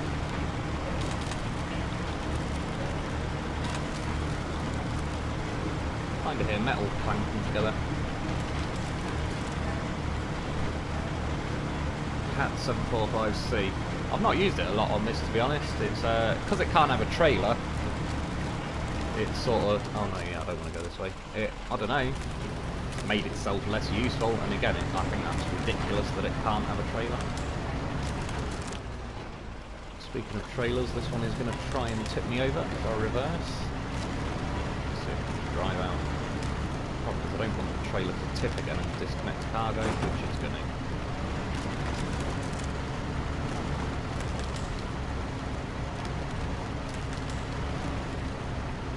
Yep, one of the many reasons I just really don't like the ramped flatbed. It's an off-roading game, and as soon as you're on anything other than flat ground, the trailer tips and disconnects the cargo. Which is a bit harsh, in my opinion.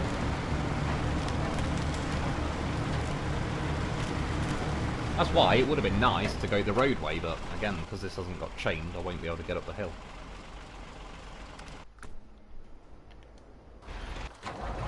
Cat 745C is the only truck with a medium log hauler though, true, but because it can't have a trailer, I can still only transport one lot of logs with it.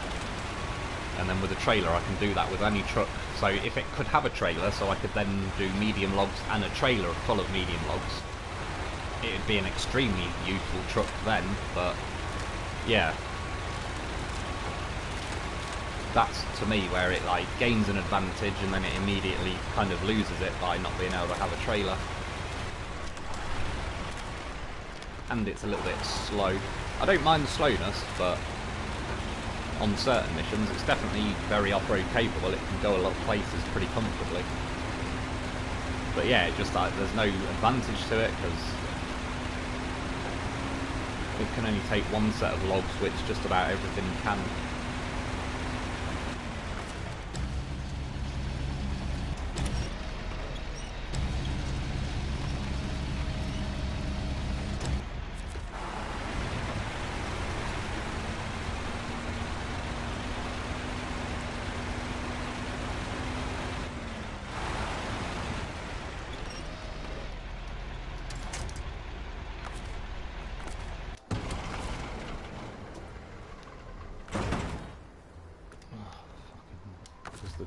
Bruce is there.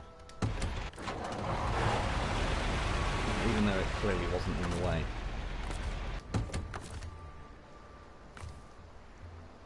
Impossible to pack. Why?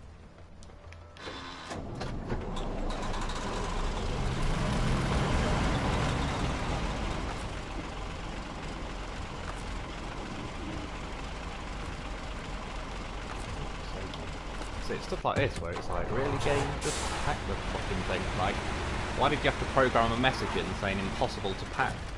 Why not make it fucking possible? There's an idea.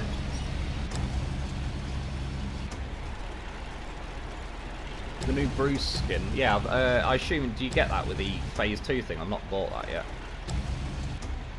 I'll get around to it at some point.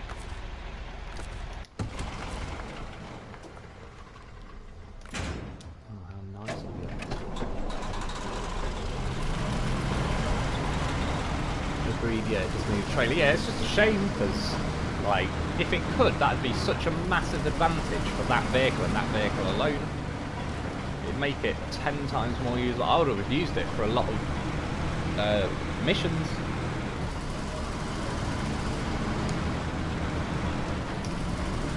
It's the same with stuff like the Tatrin that can't have a trailer. Then I don't see why not. I mean, it's only going to be scout trailers. Like, why is that so? It's not going to break the game if the Tatrin can have a bloody trailer, but they act like it will.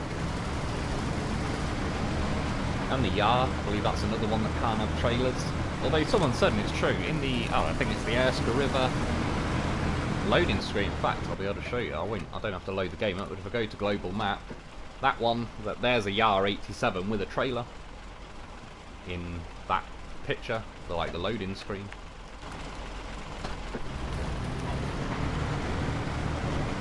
Metal beams do make a clanging sound. Yeah, I've never really noticed it before, but I'd certainly heard it then. Pretty cool though, fair enough. I had no clue you can pack a truck. Oh, sorry, I didn't see the rest of that. In fact, I wonder if. I wonder how much my stream is delayed by. Might be able to see the message on it.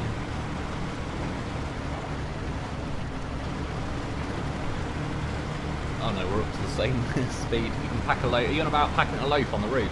The loaf goes just about anywhere. It's a goddamn beast. And yeah, well, it's worth it. Obviously, with this truck, I'm still definitely going to take one, but at least this truck has its own roof rack. But that's what I've been kind of using the loaf as on a lot of trucks, is it's basically now a roof rack for your truck. So I can have repair points, extra fuel, etc. The modded Tatrin can pull trailers, yeah, exactly, and that's what I mean. In many cases, the modders have got a better idea of fun and allowing a lot of freedom. And yeah, that, for the most part, they program better thought out versions of trucks. And again, within the bounds of real life, you know, I could stick a trailer on a Tatrin, I'll bet bloody money on it, and a Yard. And I bet I can have a trailer on a Cat 745C. I could get a trailer that doesn't tip cargo off every 2 seconds. Like, there's just little things that we get in real life that they just haven't bothered to make the case in this game, really. ANK38 are same with a large fuel trailer. Yeah, exactly. It's is that in the Pedro Bay loading screen? So I assume with that they originally intended to let it have like various other yeah, attachments and everything on the back, and obviously by the time we got it they just forced us to have a sideboard. I'm just looking at the delay on the live stream. It's only like a second. That's pretty good actually. Oh no, maybe 4 or 5 seconds actually. I'm already out of the garage gateway. My front wheels of my Zix are just touching this little bridge bit now. And I'm just seeing the live stream on YouTube. They're touching now. So, not that far behind. Oh yeah, again, see, I won't be able to get up this hill because I've not got chain, but fortunately there is like a snowbank up the side that I can drive through. But again, I mean, yeah, it's not going to break anything.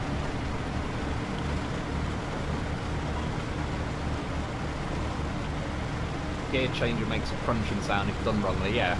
Can't find it, grind it, it's the rule.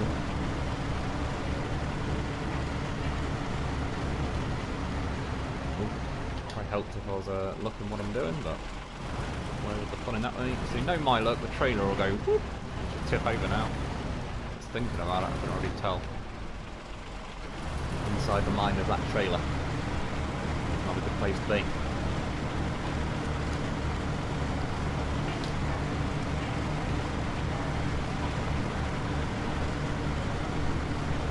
Well, it worked out pretty nicely with the fuel. Funny thing is, I've used all the fuel on my Zix roof rack.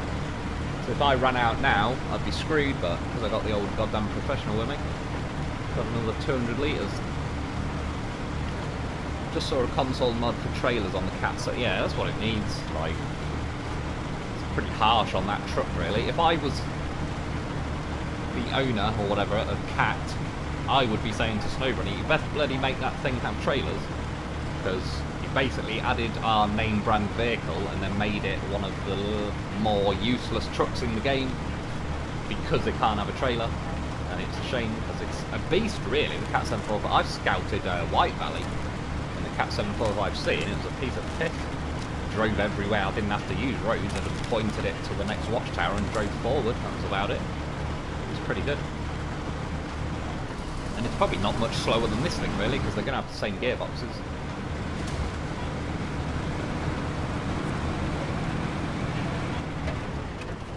On this one though, I mean this is the power station, I don't believe we get, yeah, you get like obviously money and points, but it doesn't unlock anything or power up anything, it just appears to be a mission. But we've got it done. Electric atmosphere, what's the money? 12, yeah, it's still a little bit tight for the amount we had to do. Like, that should be more like a 20 grand mission, I would have thought. Well, I'd say overall, I think having to go, like, swapping the metal beams was probably quicker. And I could have took a ramped flatbed and got 3 lots of beams made in one. I still had to go to where I did to get the oversized cargo though, there's no way around that. So I suppose in that sense, it's sort of, yeah, it doesn't matter, you're going to have to go there regardless. What else should we do? I was looking at some of these, like, explore the area in the west and all that, but I don't know, I think that one's on Chinookament or whatever the Chincharuski again. I forgot it again. Northern Aegis, don't really want to do that one. Evacuation point, got to rescue a loaf. An insult. Rescue himself, thank you very much. Yeah, scouting places, but that's on northern. Stop that. Okay, just while I'm here, I'm going to stop the engine so I don't drain the rest of my fuel while I'm picking something. I believe all these, yeah, are still locked, so I can't do them. I'm sure all of these are on, yeah, Chinookament or whatever it is. Oh, I was right, Chinookament, yeah, Chinookament, Northern Aegis, Northern Aegis, so yeah, it's not really giving me a whole lot.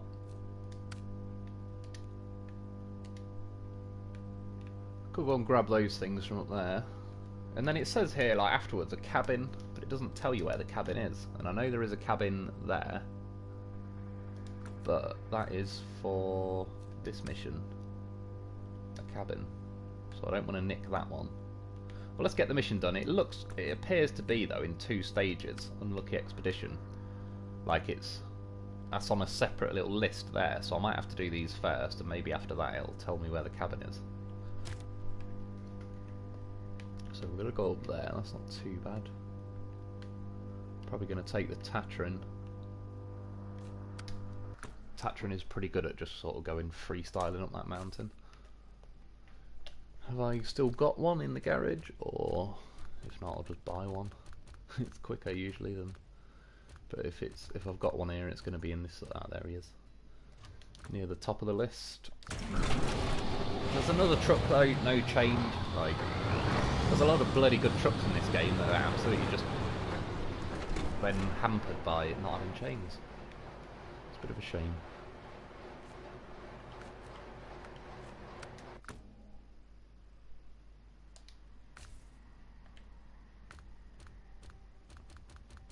There's a few loaf blanks, just in case I need to build a custom one.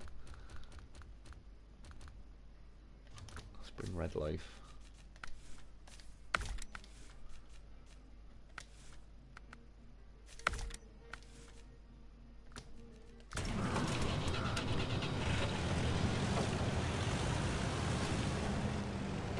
Payouts on these new maps are pretty poor. Yeah, they are, compared to Wisconsin was pretty decent. Like, they give you some pretty decent money. I would say about fair though, because they were also like relatively harder missions and some of the stuff on Michigan, etc. But yeah, like these are absolutely like pennies, paid peanuts compared to Wisconsin.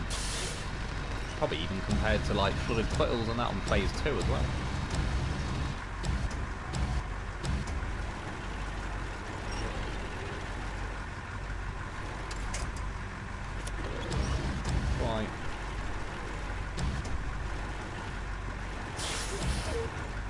Yeah, I wish they'd speed up cargo rotation or vehicle rotation when you're on a crane like this. It's painfully slow. I don't really think it needs to be that accurate.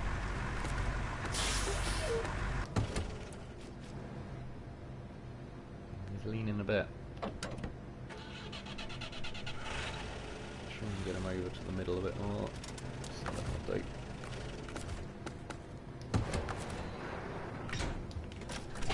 He's on.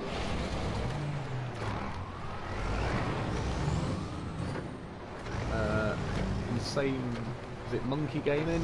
Hello Mr. Lone Wolf, how's the SnowRunner treating you tonight? Not too bad. We had a bit of a trollish section with the ice. Well, not the ice wasn't so bad, it was the trailer kept tipping the cabin off. Other than that though, it's not been too bad. Spike, there it was, the horse. Gotta have a horse here.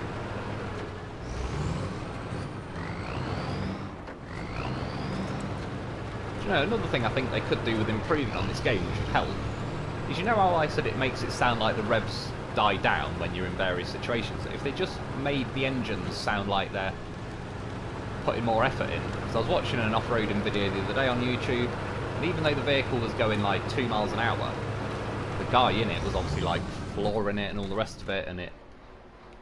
I may as well cross there, is it? Yeah. Get to there and just drive up. Yeah, it's like I could handle going 2 miles an hour if there was a lot more theatrics going on.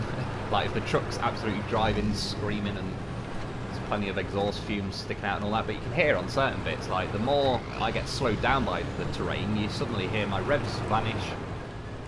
I think that doesn't help the whole feel of it.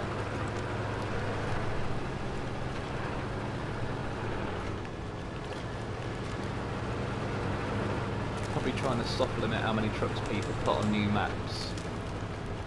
What's that with, dude? Do you mean with the mods and stuff, or...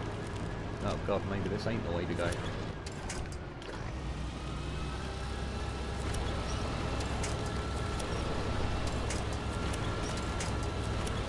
Around the long way. I'm sure I could eventually get through it, but I ain't sitting there for bloody 20 minutes watching the mud slowly pass me by at half a mile an hour. But again, that's another route that they've just killed. It's like, yeah, I'll now never go that way ever again. Like, just block it off with rocks if you don't want me to go that way. Now you just make it feel unrealistically harsh.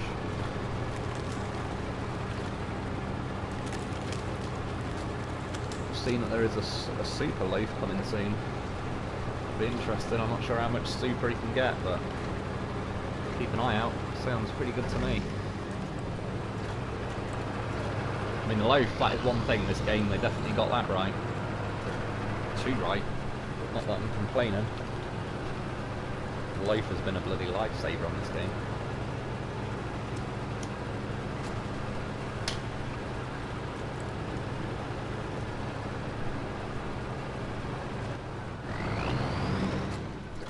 Holla, XD, holla. What are we going to do?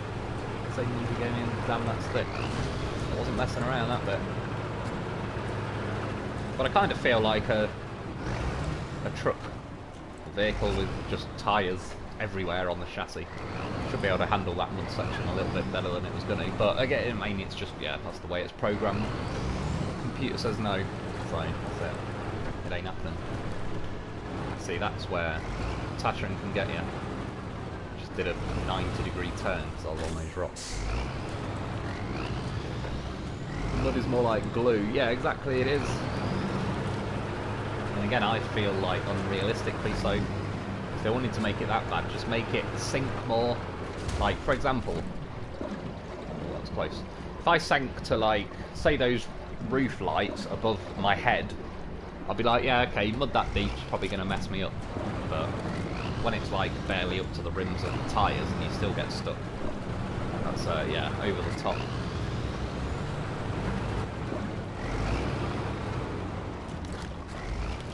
That was my fault. Reading the comments. Loads out of there, bailed off. See though, that's one thing I like, is as and when I was about to tip, in that case the loaf jumps off before you do tip.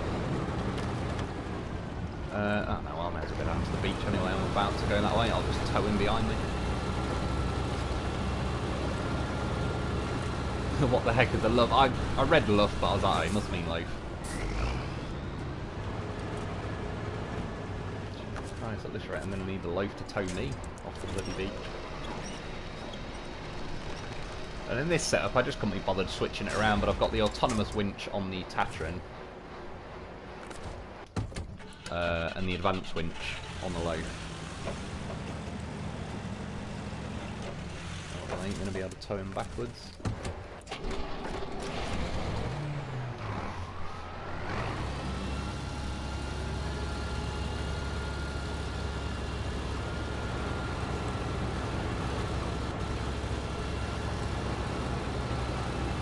So that's one of the Tatran's sort of biggest weaknesses, is rocks.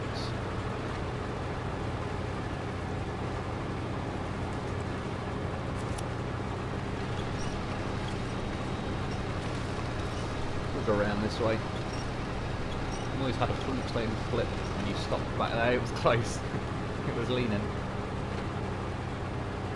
And then that second crowd, I was just reading the comments. I wasn't looking where I was going, and it bit me. How did you discover that the loaf was a beast? Partly, kind of ironically, I was going to kind of take the piss out of it, to be honest. I flew a load of trucks off the cliff at White Valley, and then all I had left to rescue me was a loaf, and I just started driving it down there, and I was kind of going to say, oh yeah, look, what's the chances of this little thing being able to flip a truck? And then it just started flipping bloody everything. I was like, oh, well, that's just going to show me wrong. It flipped a derry, everything, the dolphin, the Freightliners, the Vorons, the Taiga, rescued everything in that sea. And I was like, oh well, actually, turns out it's a bit of a goddamn horse of a vehicle. And then I just started thinking, well, okay, I'll take a loaf with me, and we'll see. And then it did it again, and again, and again, and again, and it just kept rescuing everything, and it's not stopped since. So yeah, I was gonna try and take the piss out of the little thing, and then it showed me up, proved me wrong, took the piss out of me.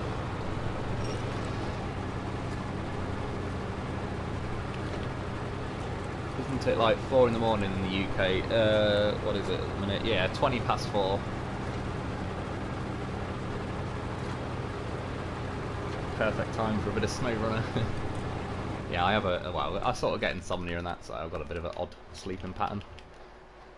Well, I may as well go then up here to there, smash through there somewhere, I'll do. Sounds like a plan. Tatran's mortal enemy, the rock. It is. It's a bloody amazing vehicle for getting over most things. Up until the introduction of like death snow and death mud in this game, the Tatran was basically unstoppable everywhere. To the point, some people have even said the only reason they don't use the Tatran is because it was almost like easy mode, and I get what they mean in that sense, but yeah, the Tatran is a beast, but it does not like the rocks. It's like 10:30 PM here, so what are you, 6 hours behind them. So what are you, somewhere in America then? Like maybe Middle America? Or the East Coast maybe, I'm not sure. Lolosaurus Rex, can't bring myself to use the Tatran, takes me way out of the hauling cargo design of the game. Yeah, but I don't really use it for hauling cargo, obviously it's not really high on the list as far as doing that goes. But for exploring some of the sort of just freestyling sections where there's no roads or anything, it's definitely got its uses.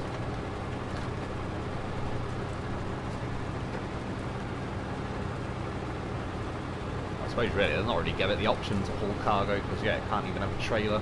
Obviously got no saddle or anything like that, which makes sense. But I don't see why they couldn't attach a see where the winch is coming out, that kind of looks like you could stick a trailer ring thing in there, put a pin through it and lock it in place, but who knows. Aussie man, Central Time 6 in Canada, and it's 8:23 PM West Canada. Oh yeah, see again, no change, it can't even get on that little ice road. Fortunately there is snow banks here that I can use. Alberta right now. Must admit, I get a lot of viewers from like America and Canada. SnowRunner's pretty popular over there. I can see why as well, because you guys have got like various bits of terrain that make a lot of sense. I mean, we have in England, there's certainly areas in England that they could make a map and it'd be a brutal map. But yeah, I mean, Canada, it's got a lot of like mountains and snow and all the rest of it. Obviously America and various places have got a lot of that.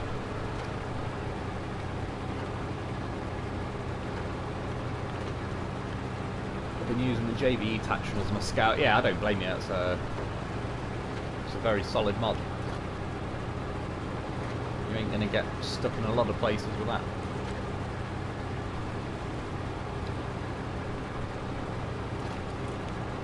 I guess, I mean, the game gives you a litany of trucks and then it's like, oh, here's a military APC.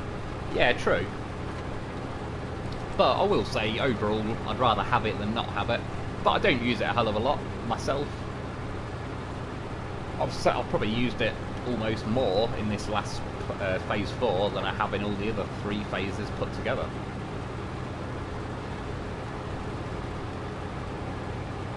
But it's just bits like this super snow, it just ploughs along at the same speed it always does, so it almost nullifies the super snow, and I quite like that.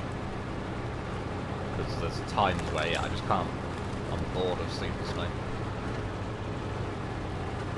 Right, so I want them to sort of add more difficulty to the game via like technical stuff, not just... yeah, not just them adding like a load of super snow that's automatically coded to make you go slow, even if your truck looks way beyond capable of handling it. See, this is now death snow.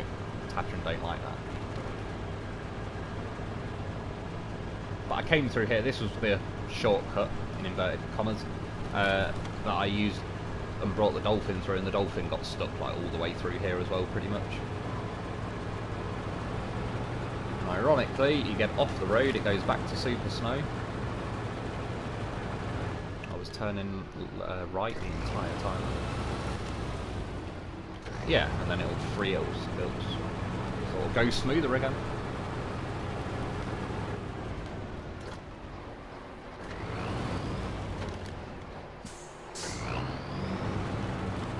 So we can squeeze it through there. Right.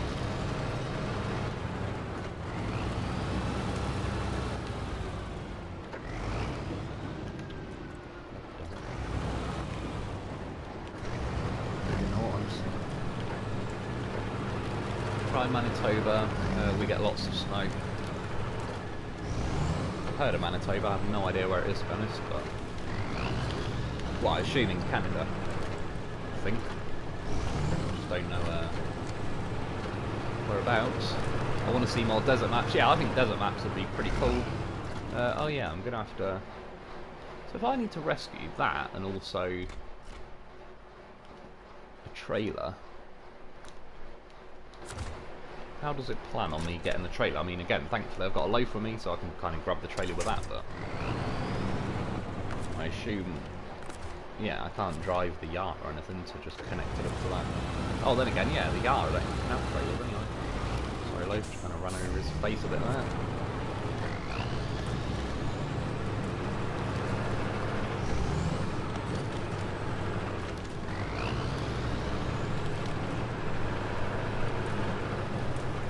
See, it's bits like this where it's just nice with the Tatron.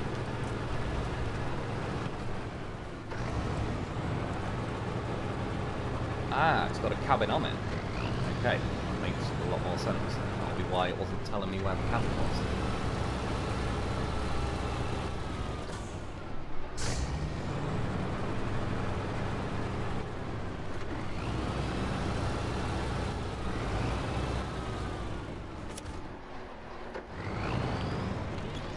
Problem is with this bit, because I can't connect it to my truck, this trailer could easily tip. I'd really rather not try and haul a crane up to here if I can help it. Oh, floor it, floor it, floor it. Nice. And there she goes. In fact, a better idea.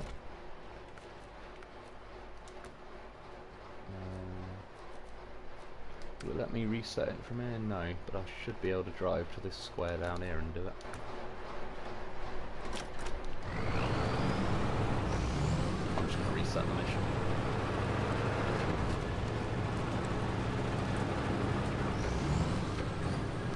To be fair, I could tell a mile off that trailer was going to tip. You game the way around you bullshit.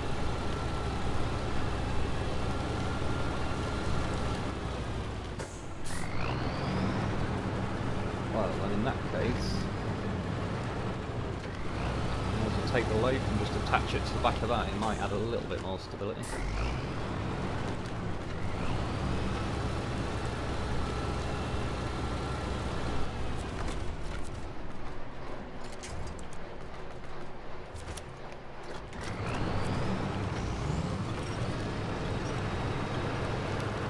Better take the yard and trailer separate. To be honest, I think my plan once I've got them is to... where am I? Oh yeah. Sort of go down here, drive up this mountain and jump off. Maybe. I suppose now I haven't blocked the roadblock, I probably could just go the normal way. I don't know. I do kind of like the idea of jumping off a mountain. We'll see.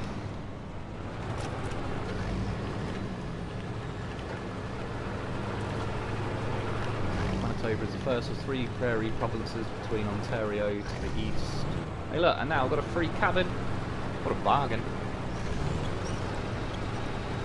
So there you go, if you want to produce some free cabins, roll that trailer and restart the mission.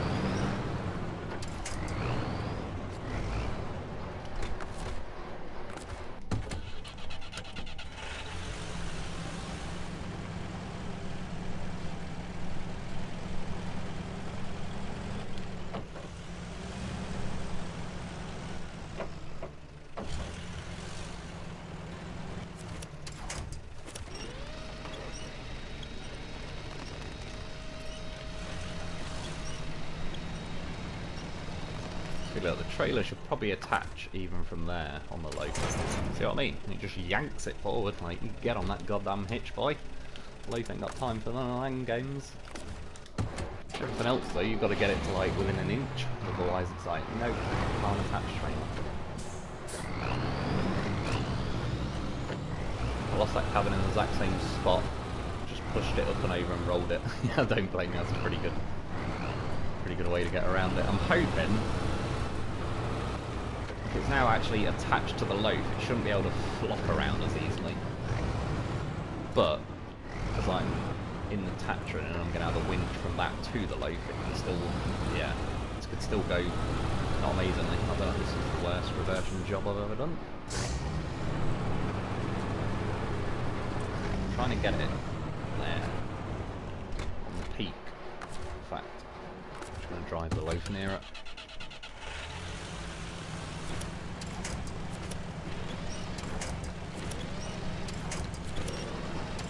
Not going to winch to the Tatran that's right in front of me until I've killed every immovable tree. I mean, movable one. You can always rely on the loaf. Out of the way, Tatran.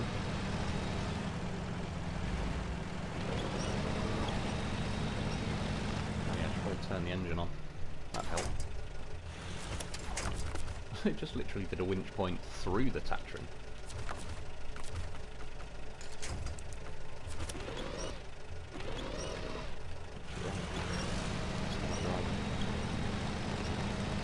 Been your worst experience with SnowRunner? Probably, yeah, the super snow and death snow and all that. Just because it feels over the top, it doesn't feel realistic, doesn't feel fair, doesn't feel... It was programmed with fun gaming in mind. It feels like it was programmed to slow the pace of the game down because then they have more time to put out content instead of hiring more people to keep up with the time frame.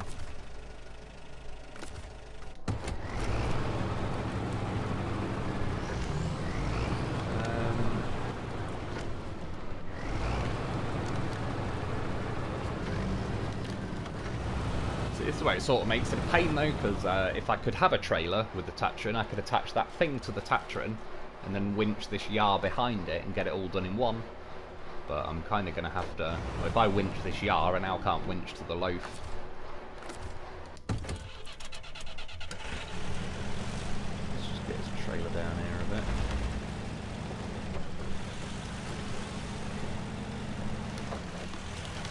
Do it, trailer.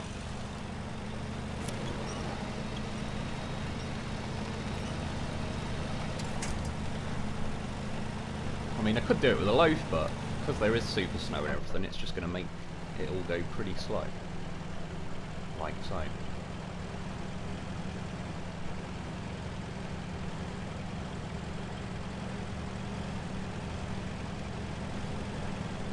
don't know, he's not doing bad considering it's, yeah, super snow and all the rest of it.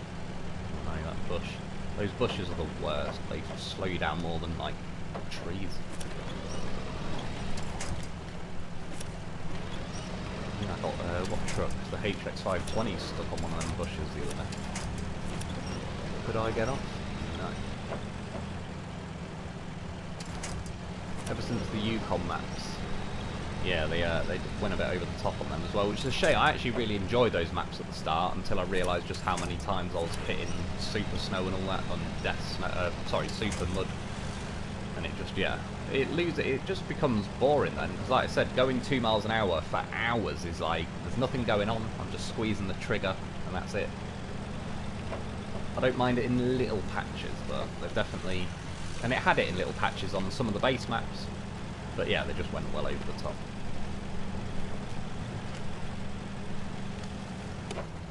With the lights on.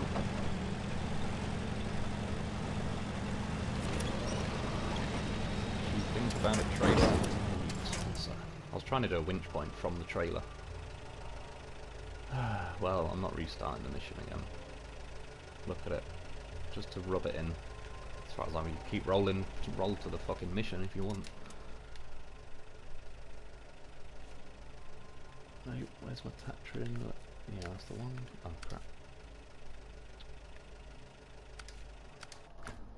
Do it the old way.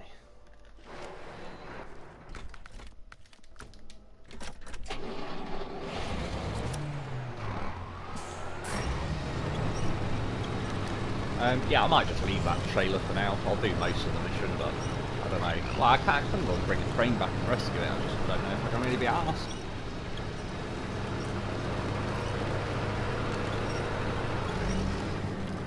I mean, the second I seen that trailer with that cabin on top of this mountain, I had a pretty good feeling it wasn't getting off this mountain.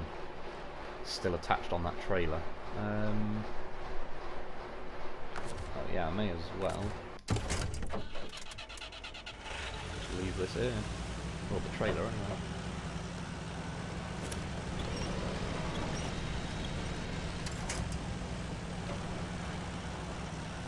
Well, to be fair, do you know what, in fact? Attach the trailer.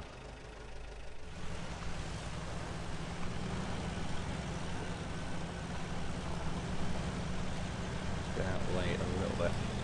There's probably not much point in taking this bloody yar either, because I may end up just resetting the mission. So that, come on, leave.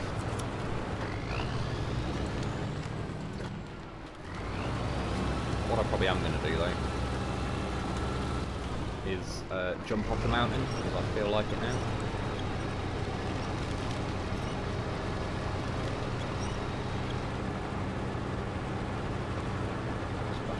Death mud, I assume. I got the whole mess tangled up in the trees on the way down this hill. Yeah, that, to be fair, like the fact that the cabin's on that trailer is a bit shit. Partly because those trailers again are just terrible at not tipping. So that's a bit of a crap place, but to try and get that trailer off there without tipping it is going to be kind of luck, to be honest, more than skill. Skill's only going to get you so far. If the terrain is uneven, it's uneven. There's not really a lot of skills. The skill's not going to flatten the terrain, so yeah.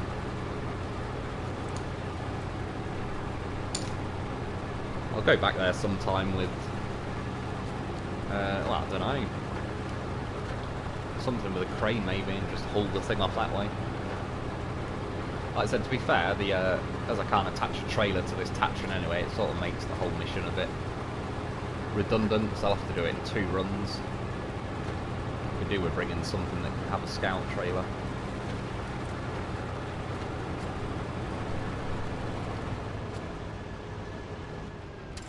God.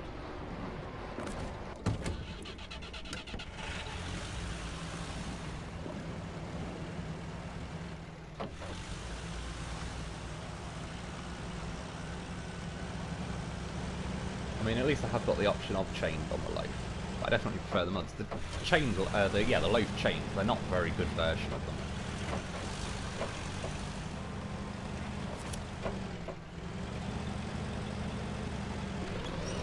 Let's see if we can bump it over.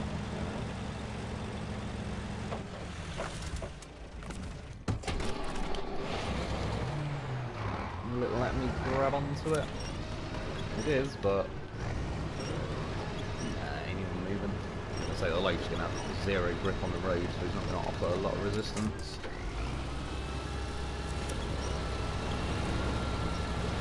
Yeah, like you say, it's little bits like this of the game I genuinely just don't enjoy, because again, in real life I'd stick chained on, this would not be an issue. So that's just bits where it's like the game's limiting me, or the devs are. Like life, real life isn't limiting in that sense.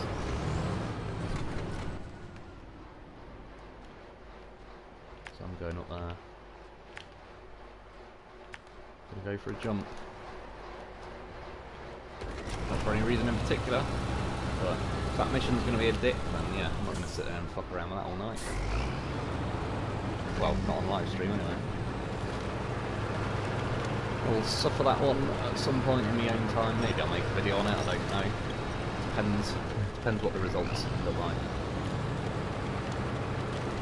Wonder if you made a video on reinvigorating the gold mine. I didn't know, because some of those missions were bugged back when I had the chance to do them, and then around that time, like halfway through Phase 2 I believe, they released mods, so instead of doing the rest of Phase 2 I just kind of did a lot more yeah, mod videos.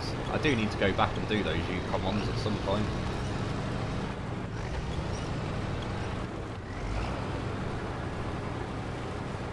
Gonna let me through it.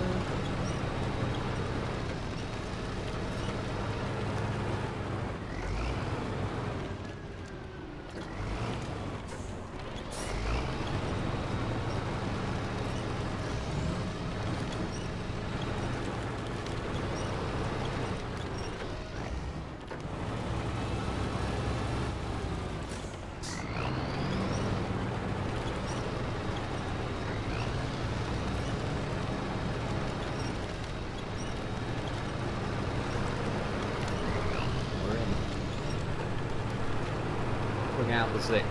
True. 6 is, yeah, not too bad. Well, I switched to this because it'd be easy to get up the mountain, but yeah, getting that, I don't know why, I had in my head that I could clip the trailer to the R87 that I'm rescuing, tow them all out in one, but obviously it won't let me get into the yard to be able to. This is where we're jumping. It's a long way down, let's see how it goes. Didn't want to slip off that way. Not really got a lot of choice in it now. Well, I might be stuck. Oh, hang on, we might be able to get out. It's not looking good though, is it? Oh, hang on. Oh yes, we're out.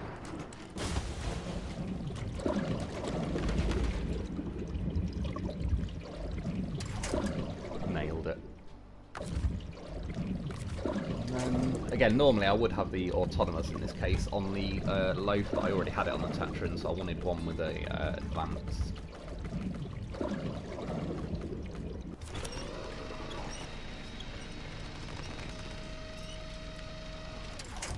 We'll get him flipped though. I'm going to wedge myself in here a little bit.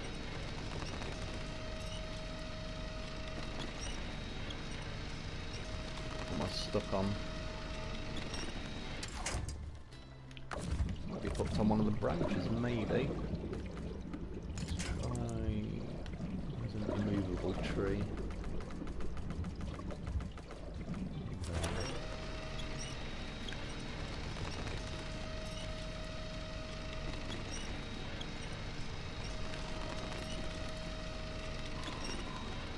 It's going pretty well. I was going to say, it should tip back, it's pretty good at being weighted low down. Turning circles is great though. I wonder.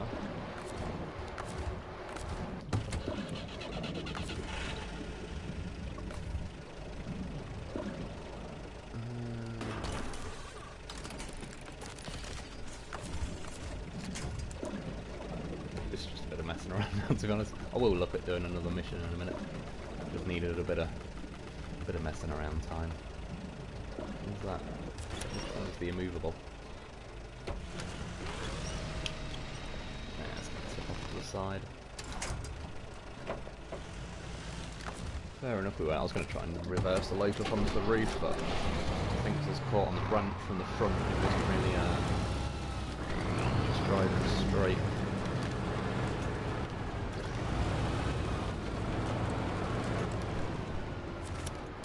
But yeah, that jump off there, that's the way I was planning on taking that trailer in the yard. So the cargo definitely wouldn't have still been on it by the time I landed at the bottom, but it'd be a lot easier to get a crane vehicle to here. Well, pretty enjoyable little drive. What we done? Well, we've done a mission on Erska. Did do some driving on the Cosmodrome though.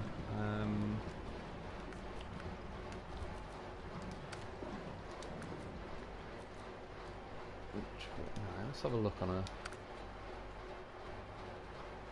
sort of stuff is there on Cosmodrome. What we do, yeah. So I'll do one more fairly, kind of not a massive mission, sub that. Sub that. So I get wooden planks on Erska. I thought this had, yeah, wooden planks. Only 3. Something needed wooden planks though. Was it this one? Yeah, I'd rather build that bridge. I'll tell you, sod it, in fact, let's go and build that bridge. So I'd have to go to Erska, get some wood. Yeah, at least that then would open up like a lot easier to just rotate around the map. Yeah, we'll go and do this wooden bridge mission then.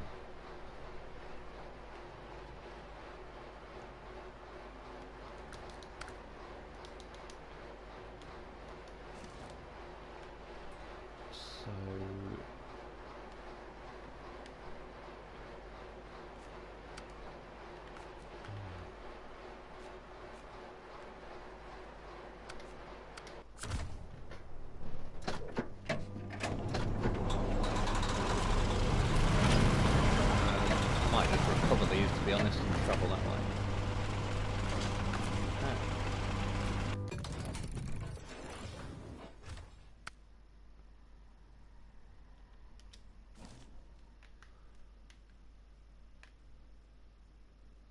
Oh no, hang on.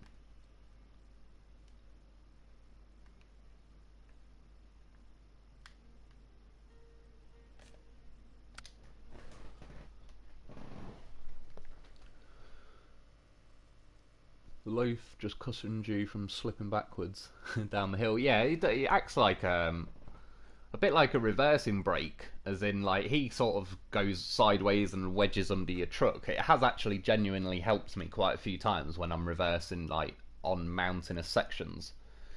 It stops you rolling back. There is literally like just ridiculous amount of uses for a loaf. And he's just generally in the background, and if you're hauling around with a truck like that guy who said he took his colob out and he tried a loaf behind it, like he won't even notice that the colob won't even notice that it's towing the loaf. It's not going to slow you down or anything like that. It's just there when you need it, and then when you don't, it's just silently being towed along behind you. Well, you know what? It'd be nice to do. Nice to do Bruce on this mission because he's got the 3-slot sideboard. So let's chance it. We'll yeah.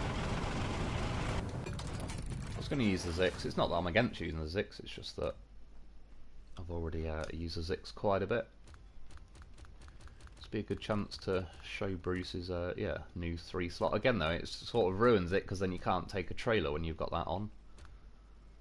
So what you gain in extra space, you sort of lose in an entire trailer. Unless they've fixed it, I suppose we'll see in a sec when I can find a Bruce. Yeah, we'll see if they've fixed that so you can actually put a trailer on it now. I know I just drove him around on a Erska River, but I'm pretty sure I own quite a few Bruces. Got to be one in here somewhere. Well, they might all be out on other maps.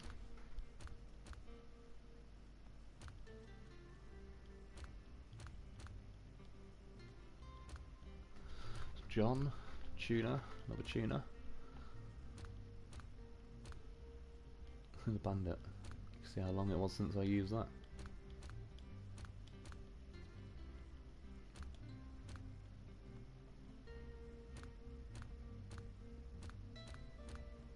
Oh, it's not looking like there is. Oh, there he is. It's close. We got a spare Bruce. Where's his sideboard?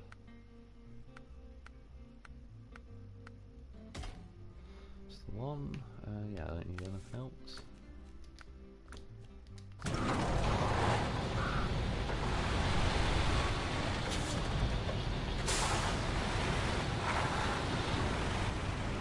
we know the answer to the age-old question at last. Got wood. Exactly. About to get it.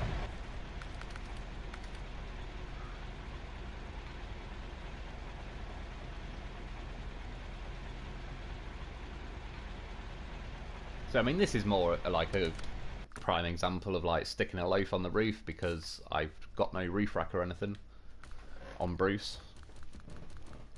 And Bruce is pretty decent for fuel, to be fair.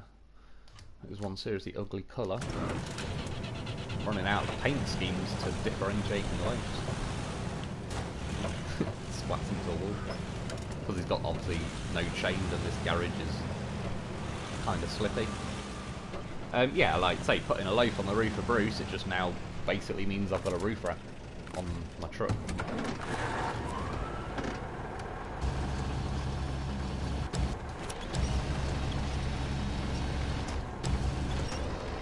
Bruce can fit a loaf on there pretty nicely.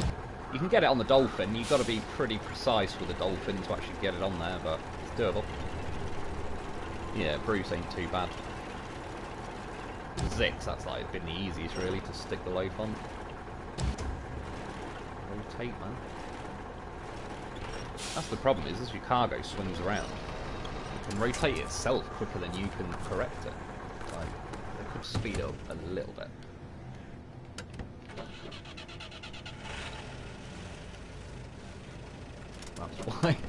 That's why I hate you. I've got to be seriously delicate. I'm gonna have to stick them on again. That's why I went into the low range gear, but too much goddamn horsepower. To be honest, I should have just packed him where he was. I was just trying to get it all nice and neat.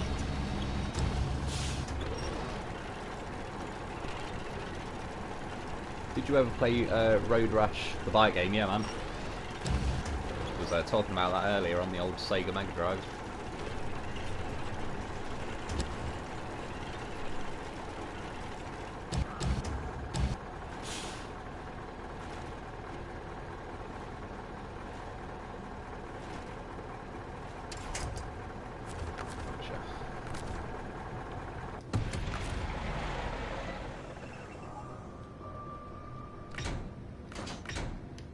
It's the one. His wheels look quite skinny though. Yeah, let's see if we can have a trail. I tried it last time and it didn't.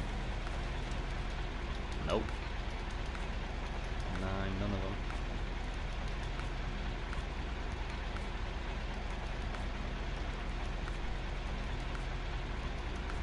No, see, that's a bit of a shame, that is.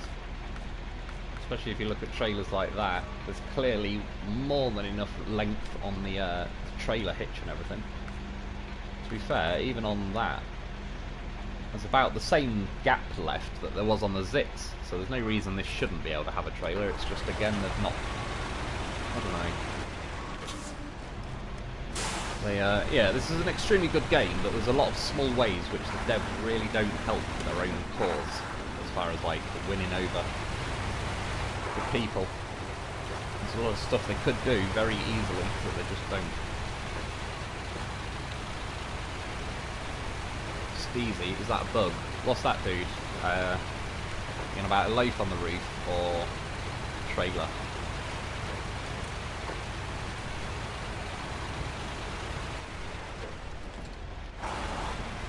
Well, the loaf on the roof and that, I don't know if it's strictly a bug. It's just because it's on the truck and it's on a flat surface, the truck just assumes that you've got it packed. Like, as if it's on the sideboard or a trailer or whatever. So, yeah, that's a pretty handy thing, though. Right, Whopper.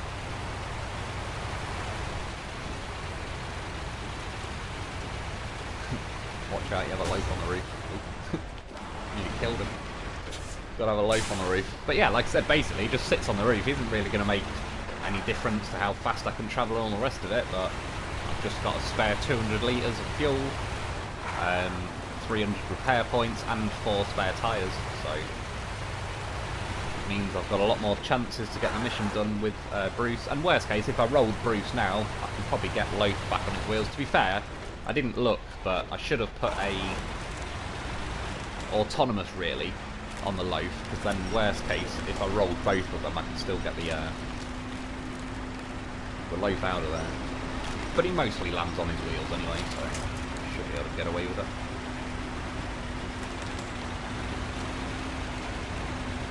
And yeah, like I said, in the next day or two, I'll scout that latest map, the last map, sorry, Chinokaments, whatever it's called, and yeah, I'll get a video done on that, the old exploration. I've heard that's quite a fair, balanced map, all things considered, so I'm quite looking forward to that one. I think the Northern Aegis installation is the harshest one. The trailer, is it a bug? I don't know. It's hard to say. It might be an oversight that they plan on fixing and letting you attach trailers, but it wouldn't surprise me if they know full well it now can't have trailers. They've just left it like that for, again, I don't know why. This thing isn't going to be OP if I could also have a ramped flatbed. Like, that would make it have 7 slots. I can take an 8-slot trailer, so it's not giving me anything that I've not been able to have before. But it'd be nice to be also able to take like a maintenance trailer behind me for supplies and so on. So yeah, I don't know what they're thinking really. What?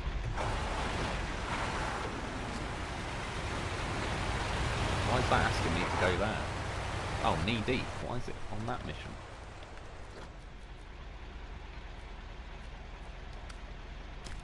It's the one we want.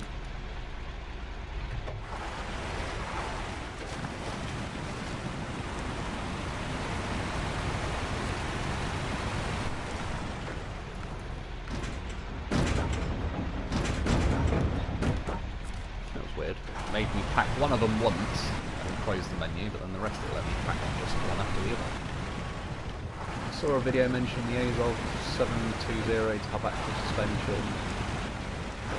Yeah, it's got in this last map on the game, the 4th map, I believe there is a like raisable suspension for the this for Bruce. So I'll have that in the next day or two. That's why I'm sort of hoping with this mission I can just kind of wing it.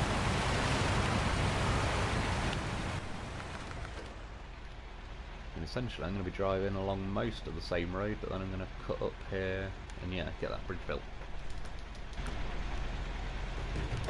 So I assume from then on I'll have to get wood from the sawmill on Erskine and bring it over to Cosmodrome. That's not too bad though, the drive from Erskine to Cosmodrome isn't too bad. I've seen as well, obviously, on Northern Aegis installation, you're going to have to bring a lot of stuff from other maps. The Azov, yeah, you're on about this one. I just call him Bruce. It just saves remembering all those bloody numbers. We've got like a phone number. So the Azov 5 something is Dolphin. The Azov 6 something is John. And the Azov 7 something is this one, Bruce. Dolphin, John and Bruce, much easier and quicker to say and remember. Yes, the Azov has active suspension, Wolf just don't have the upgrade yet. No, same here dude, I'm going to be getting it pretty soon though, hopefully. And I've heard good things about it. And yeah, it should, like, it'll make Bruce is already one of the best trucks in the game. But with obviously having a very low slung chin, that hampers it from a few situations. It also doesn't like necessarily climbing over rocks. So yeah, that should sort of fix the last weaknesses it has really. It's got an insane amount of pulling power. plenty of grip. It's got 10 wheels. It's got rear steer, which is nice. So even for the length of the truck, it's got quite a decent turning circle and all the rest of it. Yeah, I mean, it's a very solid truck, and it can fit a load on the roof. What more could you ask for? Why doesn't it show up in the garage? What do you mean, dude? You know about the suspension? I don't know, I've not actually looked so far. I can recover this back to the garage afterwards and we'll have a quick look. I don't know what I hit there, but I wasn't happy about it. So yeah, there was obviously a roadblock here, a tree roadblock that I got cleared the other day, so that now opens up this whole route really. Yeah, you need to find the upgrades first. Yeah, I think it would sort of just work that way.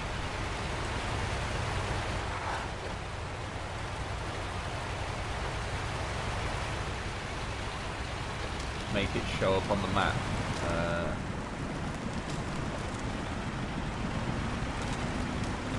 Yeah, true, I know what you mean. Like, I assume you're on about there's just, it doesn't even show you it's available until you get it. Really? Can you not winch that fucking tree that's right next to me?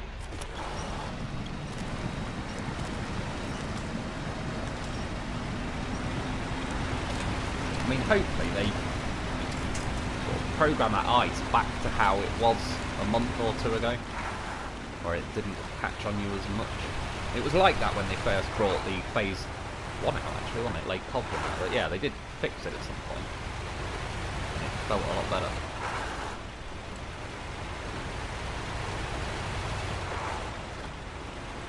Yeah, maybe a bug, but the upgrades out there. Yeah, exactly. I know what you mean. It would be nice, I suppose, if they could put it in the suspension list already, even if it's got a little padlock sign or whatever next to it.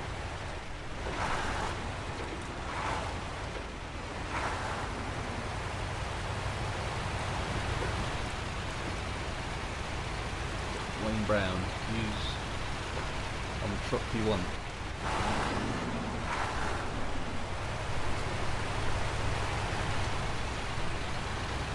I've been in that little bit there before. I'll check that out at some point.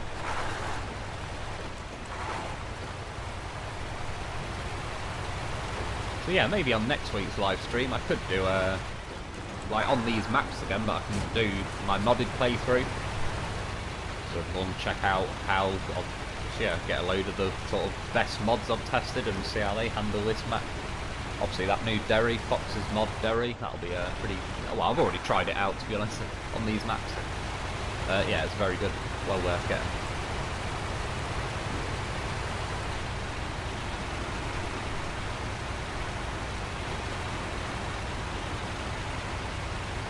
So I'm not really catching anything, but it's just that's where that bit of snow's beast. Programmed like to go a bit slower there. There's not really a lot you can do about it. Avoid those rocks if I can, or drive over them so I can send them under the chassis, preferably. Nice life, he is, the goddamn horse. It's been the best vehicle they've added to this game. It's just a beast. Does everything correctly. Imagine if everything was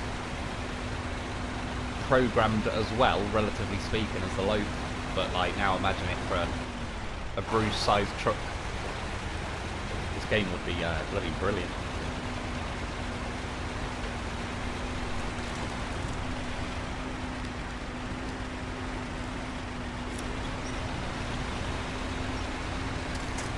Looking forward to the new Tatra coming out next month. Yeah, I've heard a little bit about that. Not really seen it or anything, but yeah, that should be a pretty cool addition to the game, I reckon. I don't really know, as I believe it was Justin Lynch who said, I don't know why they didn't add that now. Like, there'd be a lot more use than that HX520 or the Brigadier or whatever.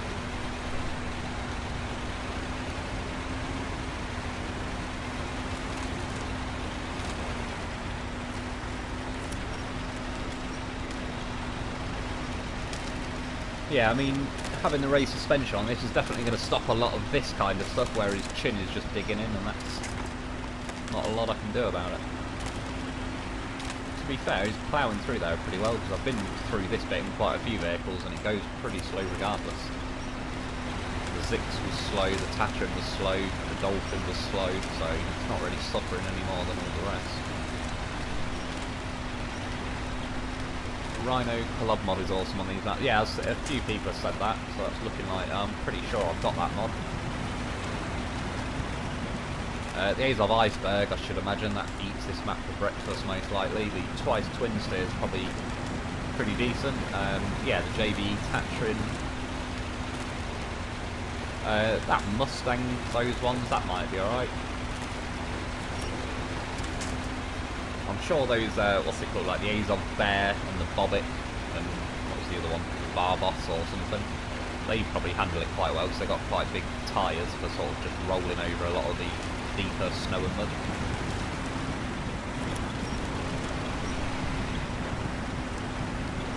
Just got my mood back to play SnowRunner after the annoyance of running the first map of them all without knowing there was a mission to unlock. Yeah, every now and then you can sort of go off it a little bit. That's what I'm like on that World of Tanks Blitz. I sort of play it for a bit and then I get a bit bored and I can't really be bothered. And then that's sort of the feeling of wanting to shoot other people in tanks comes back and I have another little go. But I mean, I've had that game like, what, 6 or 7 years now. It's sort of one of them that you're probably not going to play every day for 7 years, but you're just going to keep going back on here and there. I had a massive game on it the other day. Good old Mastery in the E50. It was a close one, but we got there. I was about a one-shot until I died, but we got it over the line. And a pretty good game in the Yank Tiger as well. Got a Mastery in that. And the IS-8. Actually got quite a few Masteries recently. I was pretty happy with that.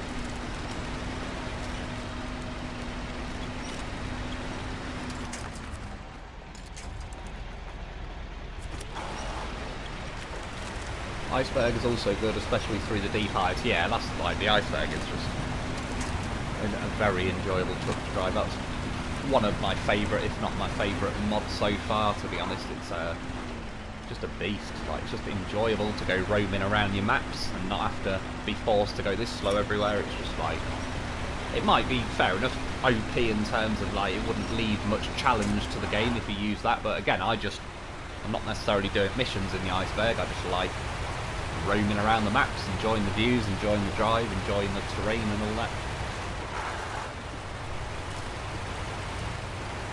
Oh yeah, I've got to swerve up here.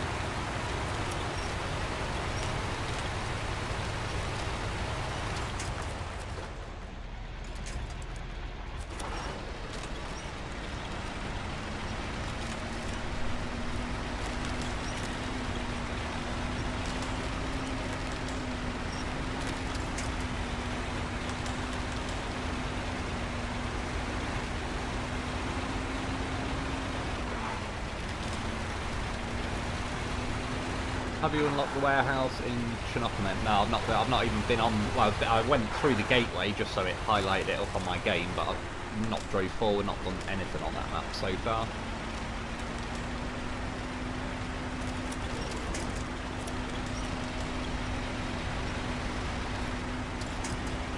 I was going to say, all these bits I'm getting caught on, it's not really the mud, it's just these blocks of ice.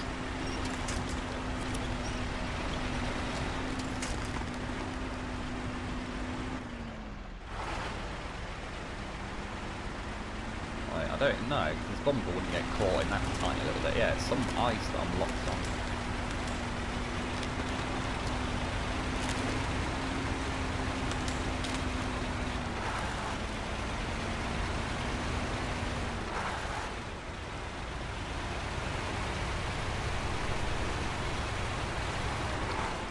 This region just highlights the problems the devs are facing in terms of only making artificial difficulty. Yeah, exactly.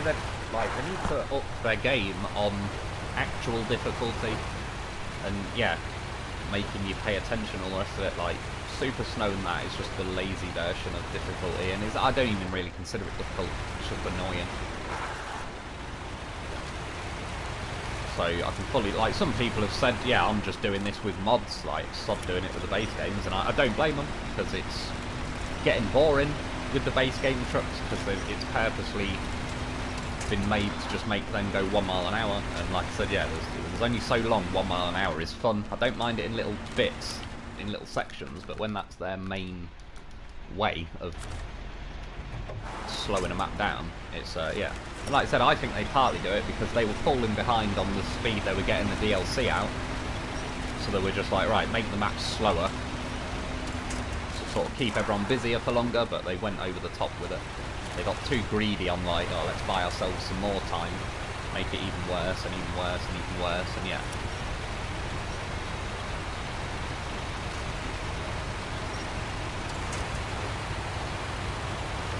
I mean, to a degree, my time on this game is broken up into 3 main bits. I've got my own time on the game, I've got making videos, and then I've got editing, so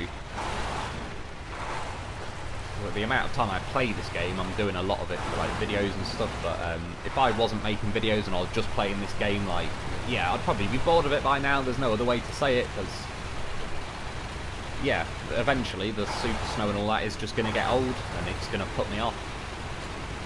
And it hasn't yet, because between editing and all the rest of it, like, yeah, I've still put a good couple of 1,000 hours into this game, I would have thought, but like I said, a lot of that is restaging things for footage and all sorts, so.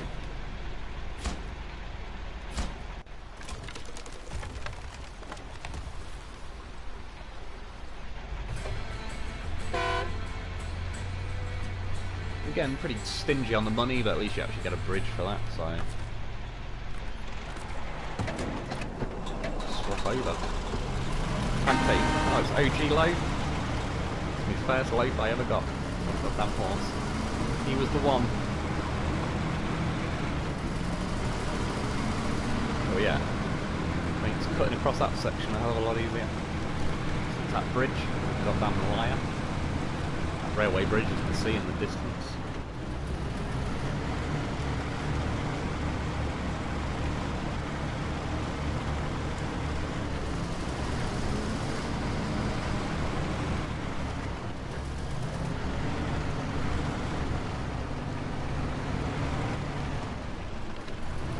Get what the garage contract needed, but it might have some of those things.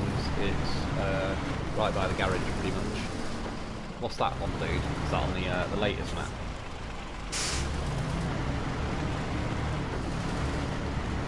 Well, to be honest, I mean, yeah, we're putting up to 3 hours, so I'm not really going to be going too much longer. So I'll just go for a little drive now over my bridge, seeing where it sort of leads to.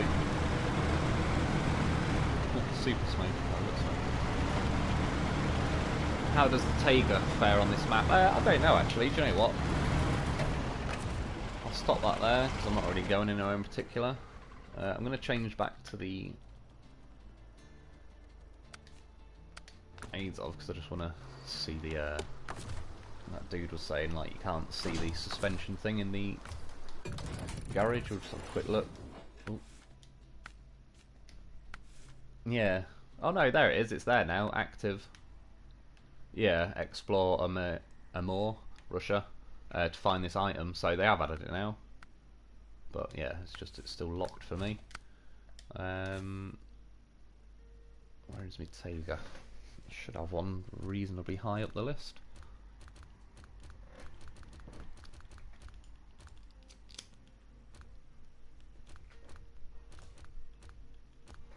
There's one. I mean, again, I'd rather it with the muds. In fact, I can put the muds on and we'll see how they go. Obviously, they're going to suffer on icy roads, but since we're going to try a bit of off-roading, the muds aren't too bad in the snow, so it should work out all right.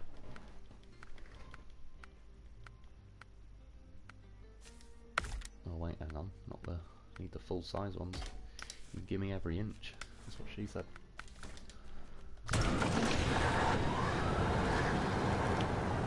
Loudon, Iowa. Hello, Mr. Lone Wolf. How's it going, dude? Right, for this one, I'll tell you what we are going to do then. For tipping or anti-tipping purposes, or to see how bad it is, we are going to have to stick a goddamn horse in there. Yeah, we'll just go for a little rally around in the Taiga then for the last little bit of the video, or the live stream, whatever, and we'll just see how it gets on. Menu these days is so bloody slow. It's alright when you scroll through loads of loafs like that. It goes quick then. Because the goddamn horse even speeds the menu up.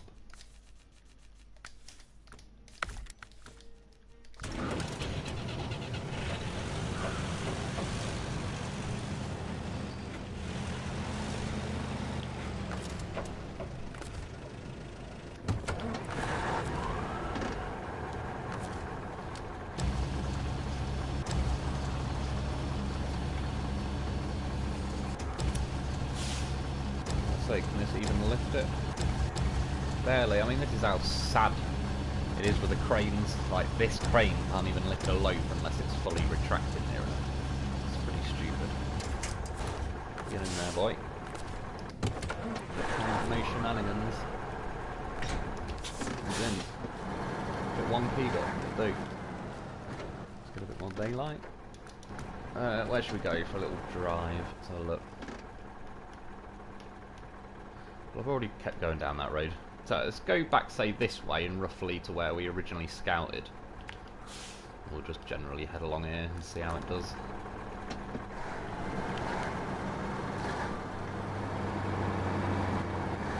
Try the off-road OHD1 on the Tagers. It's more that I like how wide these sit. They help a lot with their tipping.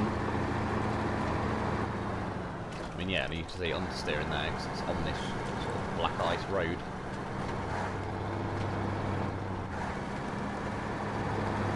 So you can hear a bit of the meaty engine of the Tager, but yeah, they need to like get some better engine sounds and make it more sort of prevalent in the game. So I think if it sounded like your vehicle's going mad trying to get the job done, I think it'll just a bit better immersion, get you more engrossed in the game. Is that a Midland accent you have? Not to be rude, no, it's not rude, dude. Well, yeah. I mean, in fact, it's the opposite, Reed. I'm glad you said that. I was born in the Midlands. I moved up to like East Yorkshire for a few years, and I picked up, I mean, a bit of a northern accent. Not so much a full-on northern accent, but just bits, ways they pronounce things and stuff. And it sort of stuck with me more almost than my Midlands accent. But yeah, generally speaking, it should be Midlands, but there is definitely a bit of northern thrown in there for good measure. But I've spent most of my life in the Midlands, so it should be mostly from there.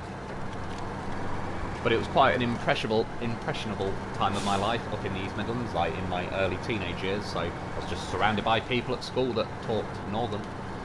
It's just, yeah, inevitably going to pick it up a bit, really. Those are also wide, at least 4 rear wheels, front are packed kind of far apart.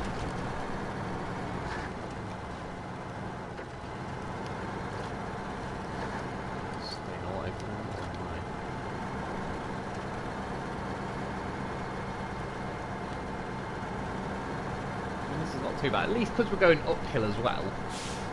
This doesn't feel the end of the world. Like, this is at least a few miles an hour. I can handle this. It's when you're going so slow you can barely tell you're even moving that it's like, oh no. I'm in for another 20 minutes of squeezing the throttle and doing not a lot. The Tager is going to be OP with a loaf in the back. He is. It's goddamn horse. Horse improves everything. This game should just be called Horse Runner.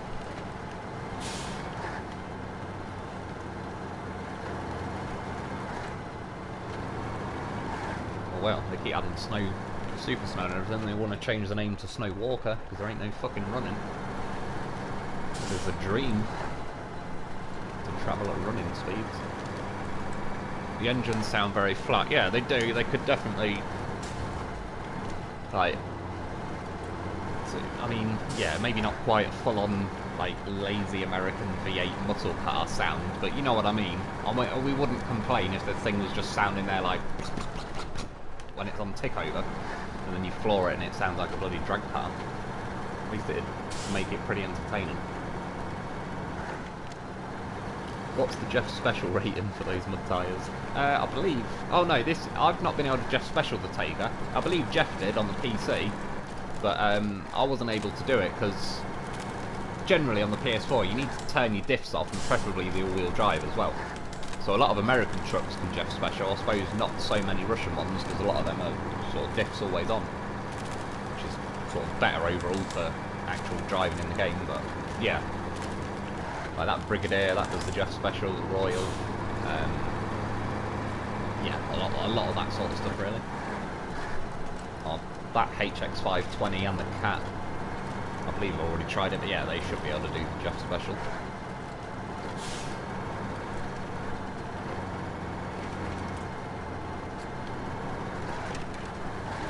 I like the accent, watched a lot of Top Gear, reminds me of James May. Appreciate it, dude. Top Gear is pretty good. BBC, the biggest mistake they ever made was sacking Jeremy Clarkson. It's funny though, because then they asked me to pay my TV licence and I sent them a letter like, fuck off, you just ruined Top Gear. You ain't getting a penny out of me. Yeah, the funny thing is though, the BBC that year lost like $250 million in revenue by sacking Jeremy Clarkson. That was one expensive mistake. In fact, no, I apologise, I think it was more than that. I think a few years later it worked out they were down like $1.5 billion in revenue.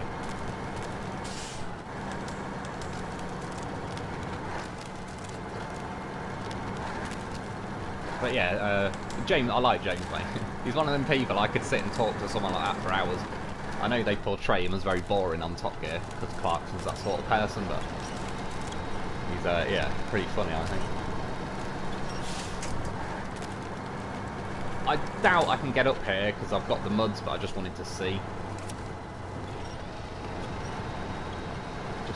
Just so we know. Yeah, it's not going to have it, is it? Well, it doesn't. It's hard to get up here even in chained on this first bit. I generally needed to winch to this tree anyway.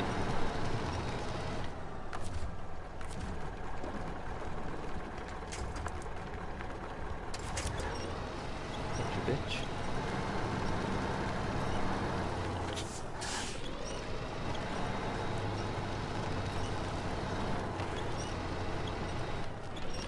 Does the Northern include Scotland? Maybe there's elements of it, but there's, in England, considering how small England is, there's an obscene amount of very distinct accents. Like the Northern accent is definitely different from Scottish. But then within Scotland, to me, I'm not used to say Scottish accent. I would just generally be like, yeah, it's a Scottish accent, but people from Scotland would say, oh no, that's a Glaswegian accent, that's from Edinburgh, that one, you know, like they'd have like probably 20 different accents just in Scotland. 20 different variations on the Scottish accent. In England, obviously, you got not just the Midlands, but like, yeah, I ain't getting up there. That was driving forward. Yeah, like Midlands, but then people can tell the difference between, say, like Leicestershire and Derby and Northamptonshire, and then obviously you sort of get into the southern accents, like London and all that sort of way. Then you've got like the country bumpkin, kind of Somerset kind of accents, and Cornwall and all that. There's yeah, crazy how many different ways there is. And it's probably the same in America, as in though to a degree, I admit, like, say Southern America has a very, yeah, kind of distinct Southern American accent, but relatively speaking, I would just consider an American accent, but you guys would probably know, oh, that guy's from Chicago, that guy's from Alabama, like just from all the different variations of it, if you know what I mean. See how well the Taygu can get through here then. You remember last time, well, when I did the exploration video on this, the Tatrin kind of got stuck. This is the problem, they just need one more winch point over there.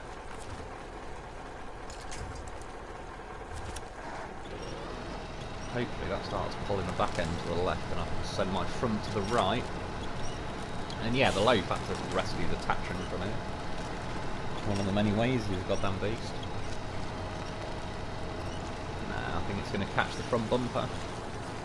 Which is sad really, because, yeah, in real life I would argue that I could break that ice with a truck. But there's nothing further in front of that ice to winch to, so there's just, well, yeah, there's hardly anything. I mean, Tatrin got stuck here. Maybe the Antarctic could get over this bit, but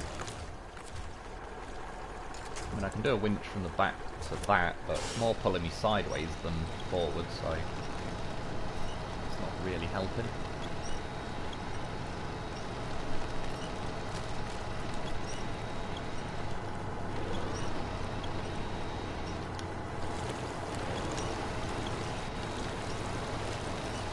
Not a lot I can do, it's doubtful, but I could put a winch to the front to that and see if I can just lever it up a little bit. It's just going to pull me back as soon as I let go of the winch. I'll drop back in anyway. So sadly, this is about as far as you can get because of, I would argue, poor map design by this point. I mean, maybe I can go round. We'll try before we end the stream, see if I can find a bit of like unbreakable ice. Back up a bit. Oops, I'll put it in reverse. Well, it doesn't matter. Practically no difference.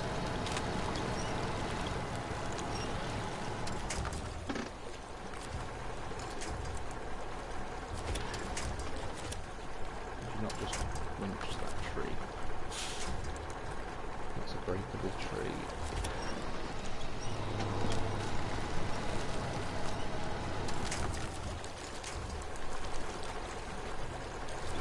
I mean, again, it'd help if the winch points weren't white on such a snowy game.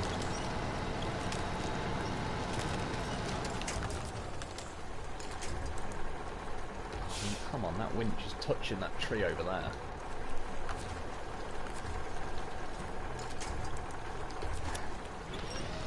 Pull my back end that way a little bit more.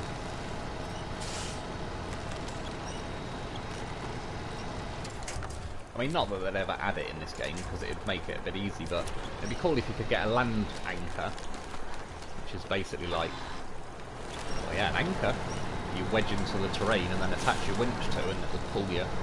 Like, instead of having a winch point or a tree nearby, you can just stab this, basically, an anchor into the ground and make anywhere a winch point. That would be quite handy on a game like this, not gonna lie. But yeah, wouldn't hold your breath from adding that one.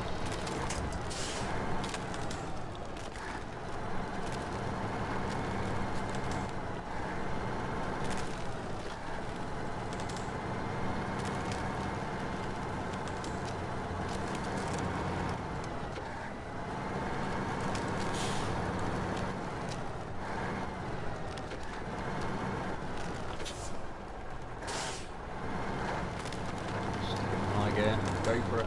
Damn it.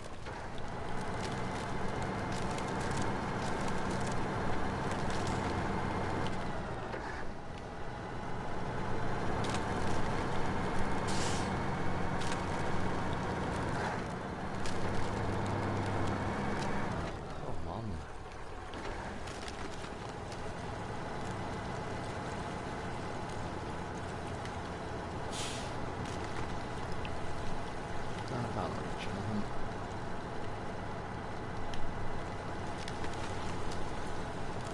I mean, technically I am moving backwards, but it's practically 0 miles an hour. You can barely tell. I'm probably stuck on a bit of ice as well by now.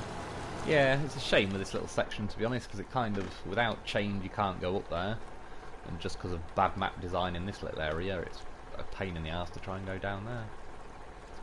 But I suppose we'll probably call it a day there, because it's about 3 hours anyway. It was a bit of overall, I'd say the Taiga was doing pretty well. It got up, well, yeah, down here. We went up there, along there to here. It got there just fine. It's just this section, which, like I said, I'm not going to blame the Taiga for that. I could have brought chained. I just didn't want to. I do prefer these custom muds. They look pretty cool as well. It looks is important. But yeah, they sit nice and wide as well. They help with not tipping and all the rest of it. I'm going to leave that life there. One day it'll come in handy when I'm at that point. I can probably rescue myself. Let's get the old Zix for the thumbnail. Well, not thumbnail, but we'll just have it on. Yeah, I'll probably call it a day there, guys. Hovercraft mod. When? Hovercraft, yeah, that'd be bloody good on this one. Maybe make the land anchor a buyable trailer that you have to place. True, something like that. Justin Lynch, Wolf, a guy asked you like 3 times now, have you found the Vorongrad's new engine? No, a few people have said to me in the like comments on videos as well about this engine. I don't know, no. I've not heard of it, I've not seen it. I didn't realise there was an engine available on the maps. Where is my Voron? Which list is he in?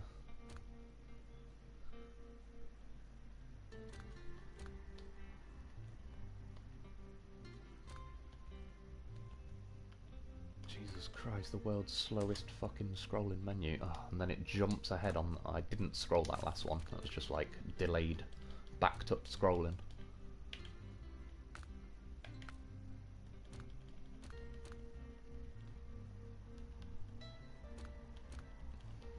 This is like as quick as I can scroll.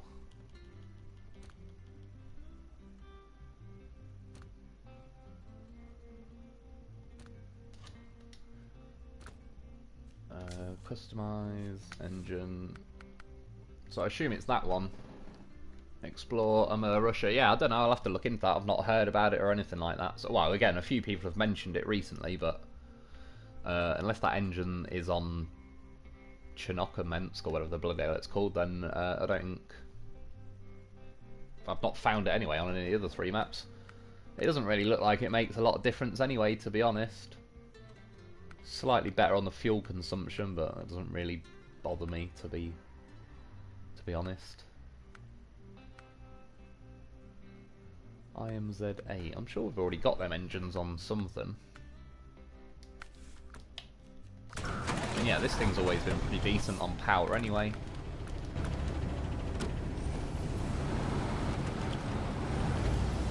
This is when you sort of put it in high gear and it tends to drift quite nicely without tipping.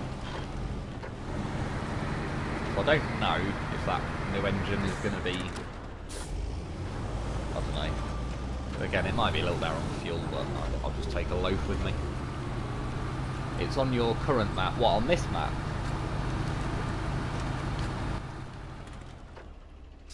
I've scouted nearly everywhere, so... I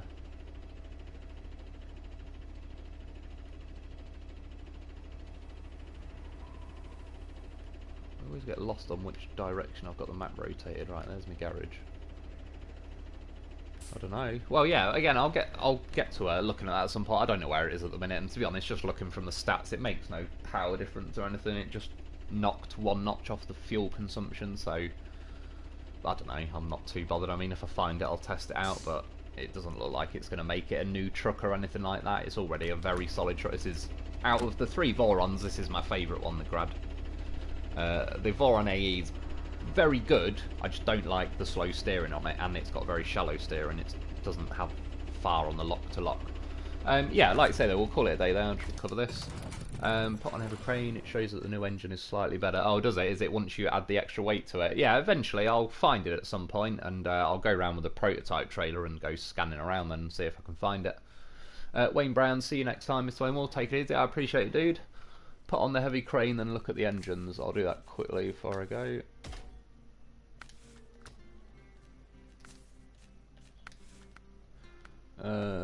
Yeah, true actually. So that, I suppose that's pretty good then if it does. To be fair though, not to like nullify it, but I won't really use this truck as a crane truck because it's quite small. So they can, the smaller the vehicle, the easier it tips with a crane on it. That's basically why I end up using like the P12. Is quite a good crane vehicle because it's not that good for a lot else anyway, but because of the actual just size of the vehicle, it's a lot more stable with the crane. But yeah, still, no, that's cool. Cool for letting us know. Like, it's for those of you that do use this size vehicle as a crane vehicle. Yeah, it basically keeps it at what then? A plus, and it was on S plus, wasn't it, when we didn't have the crane on and that engine. So fuel consumption, yeah, still a bit better. So yeah, maybe it is, what's it say? Top of the line, specialised engine. Suffers endurability, so it's going to take less damage to break it, but that's fair enough. Again, if you take a loaf with you, that like you've got a repair kit with you. But it can still take some beating as damage starts affecting it before the damage. Yeah, fair enough. So yeah, again, like I say, when I find it, if I find it, I'll do like a little video on it to let others know, because I didn't even hear about a new grad engine until like about 24, 48 hours ago, and a few people mentioned it in the comments, but I just assumed it was on that Chinokaments map or whatever, because I've scouted all the other 3 and I've still not found it.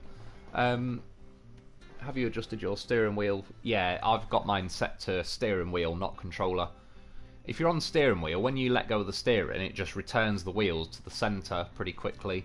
If you're on the controller setting, they stay pointed the direction when you let go of the steering, which personally I don't like. I'm just used to the way it was, which is basically the steering version. Yeah, it doesn't seem to make much of a difference, but it's nice to have a new engine. No, true, like, still, I appreciate that. I personally don't think it's going to make a lot of difference to me, but it's still cool that they've added one. And if I can go and find it, I'll definitely, yeah, stick it in, make a video on it, and see how it goes. Yeah, so, like I say, we'll call it a day, though. We'll actually turn it off now. But yeah, I appreciate you guys all joining us for it. Like I said, next week, I may well do a modded version, like do phase 4 maps still, but I might load up my modded playthrough and we'll go and have a little mess around with them and see how they're doing. There's a hidden upgrade and task on this map, is there? Yeah, I'll check it out then at some point and I'll try and figure out what all that's about.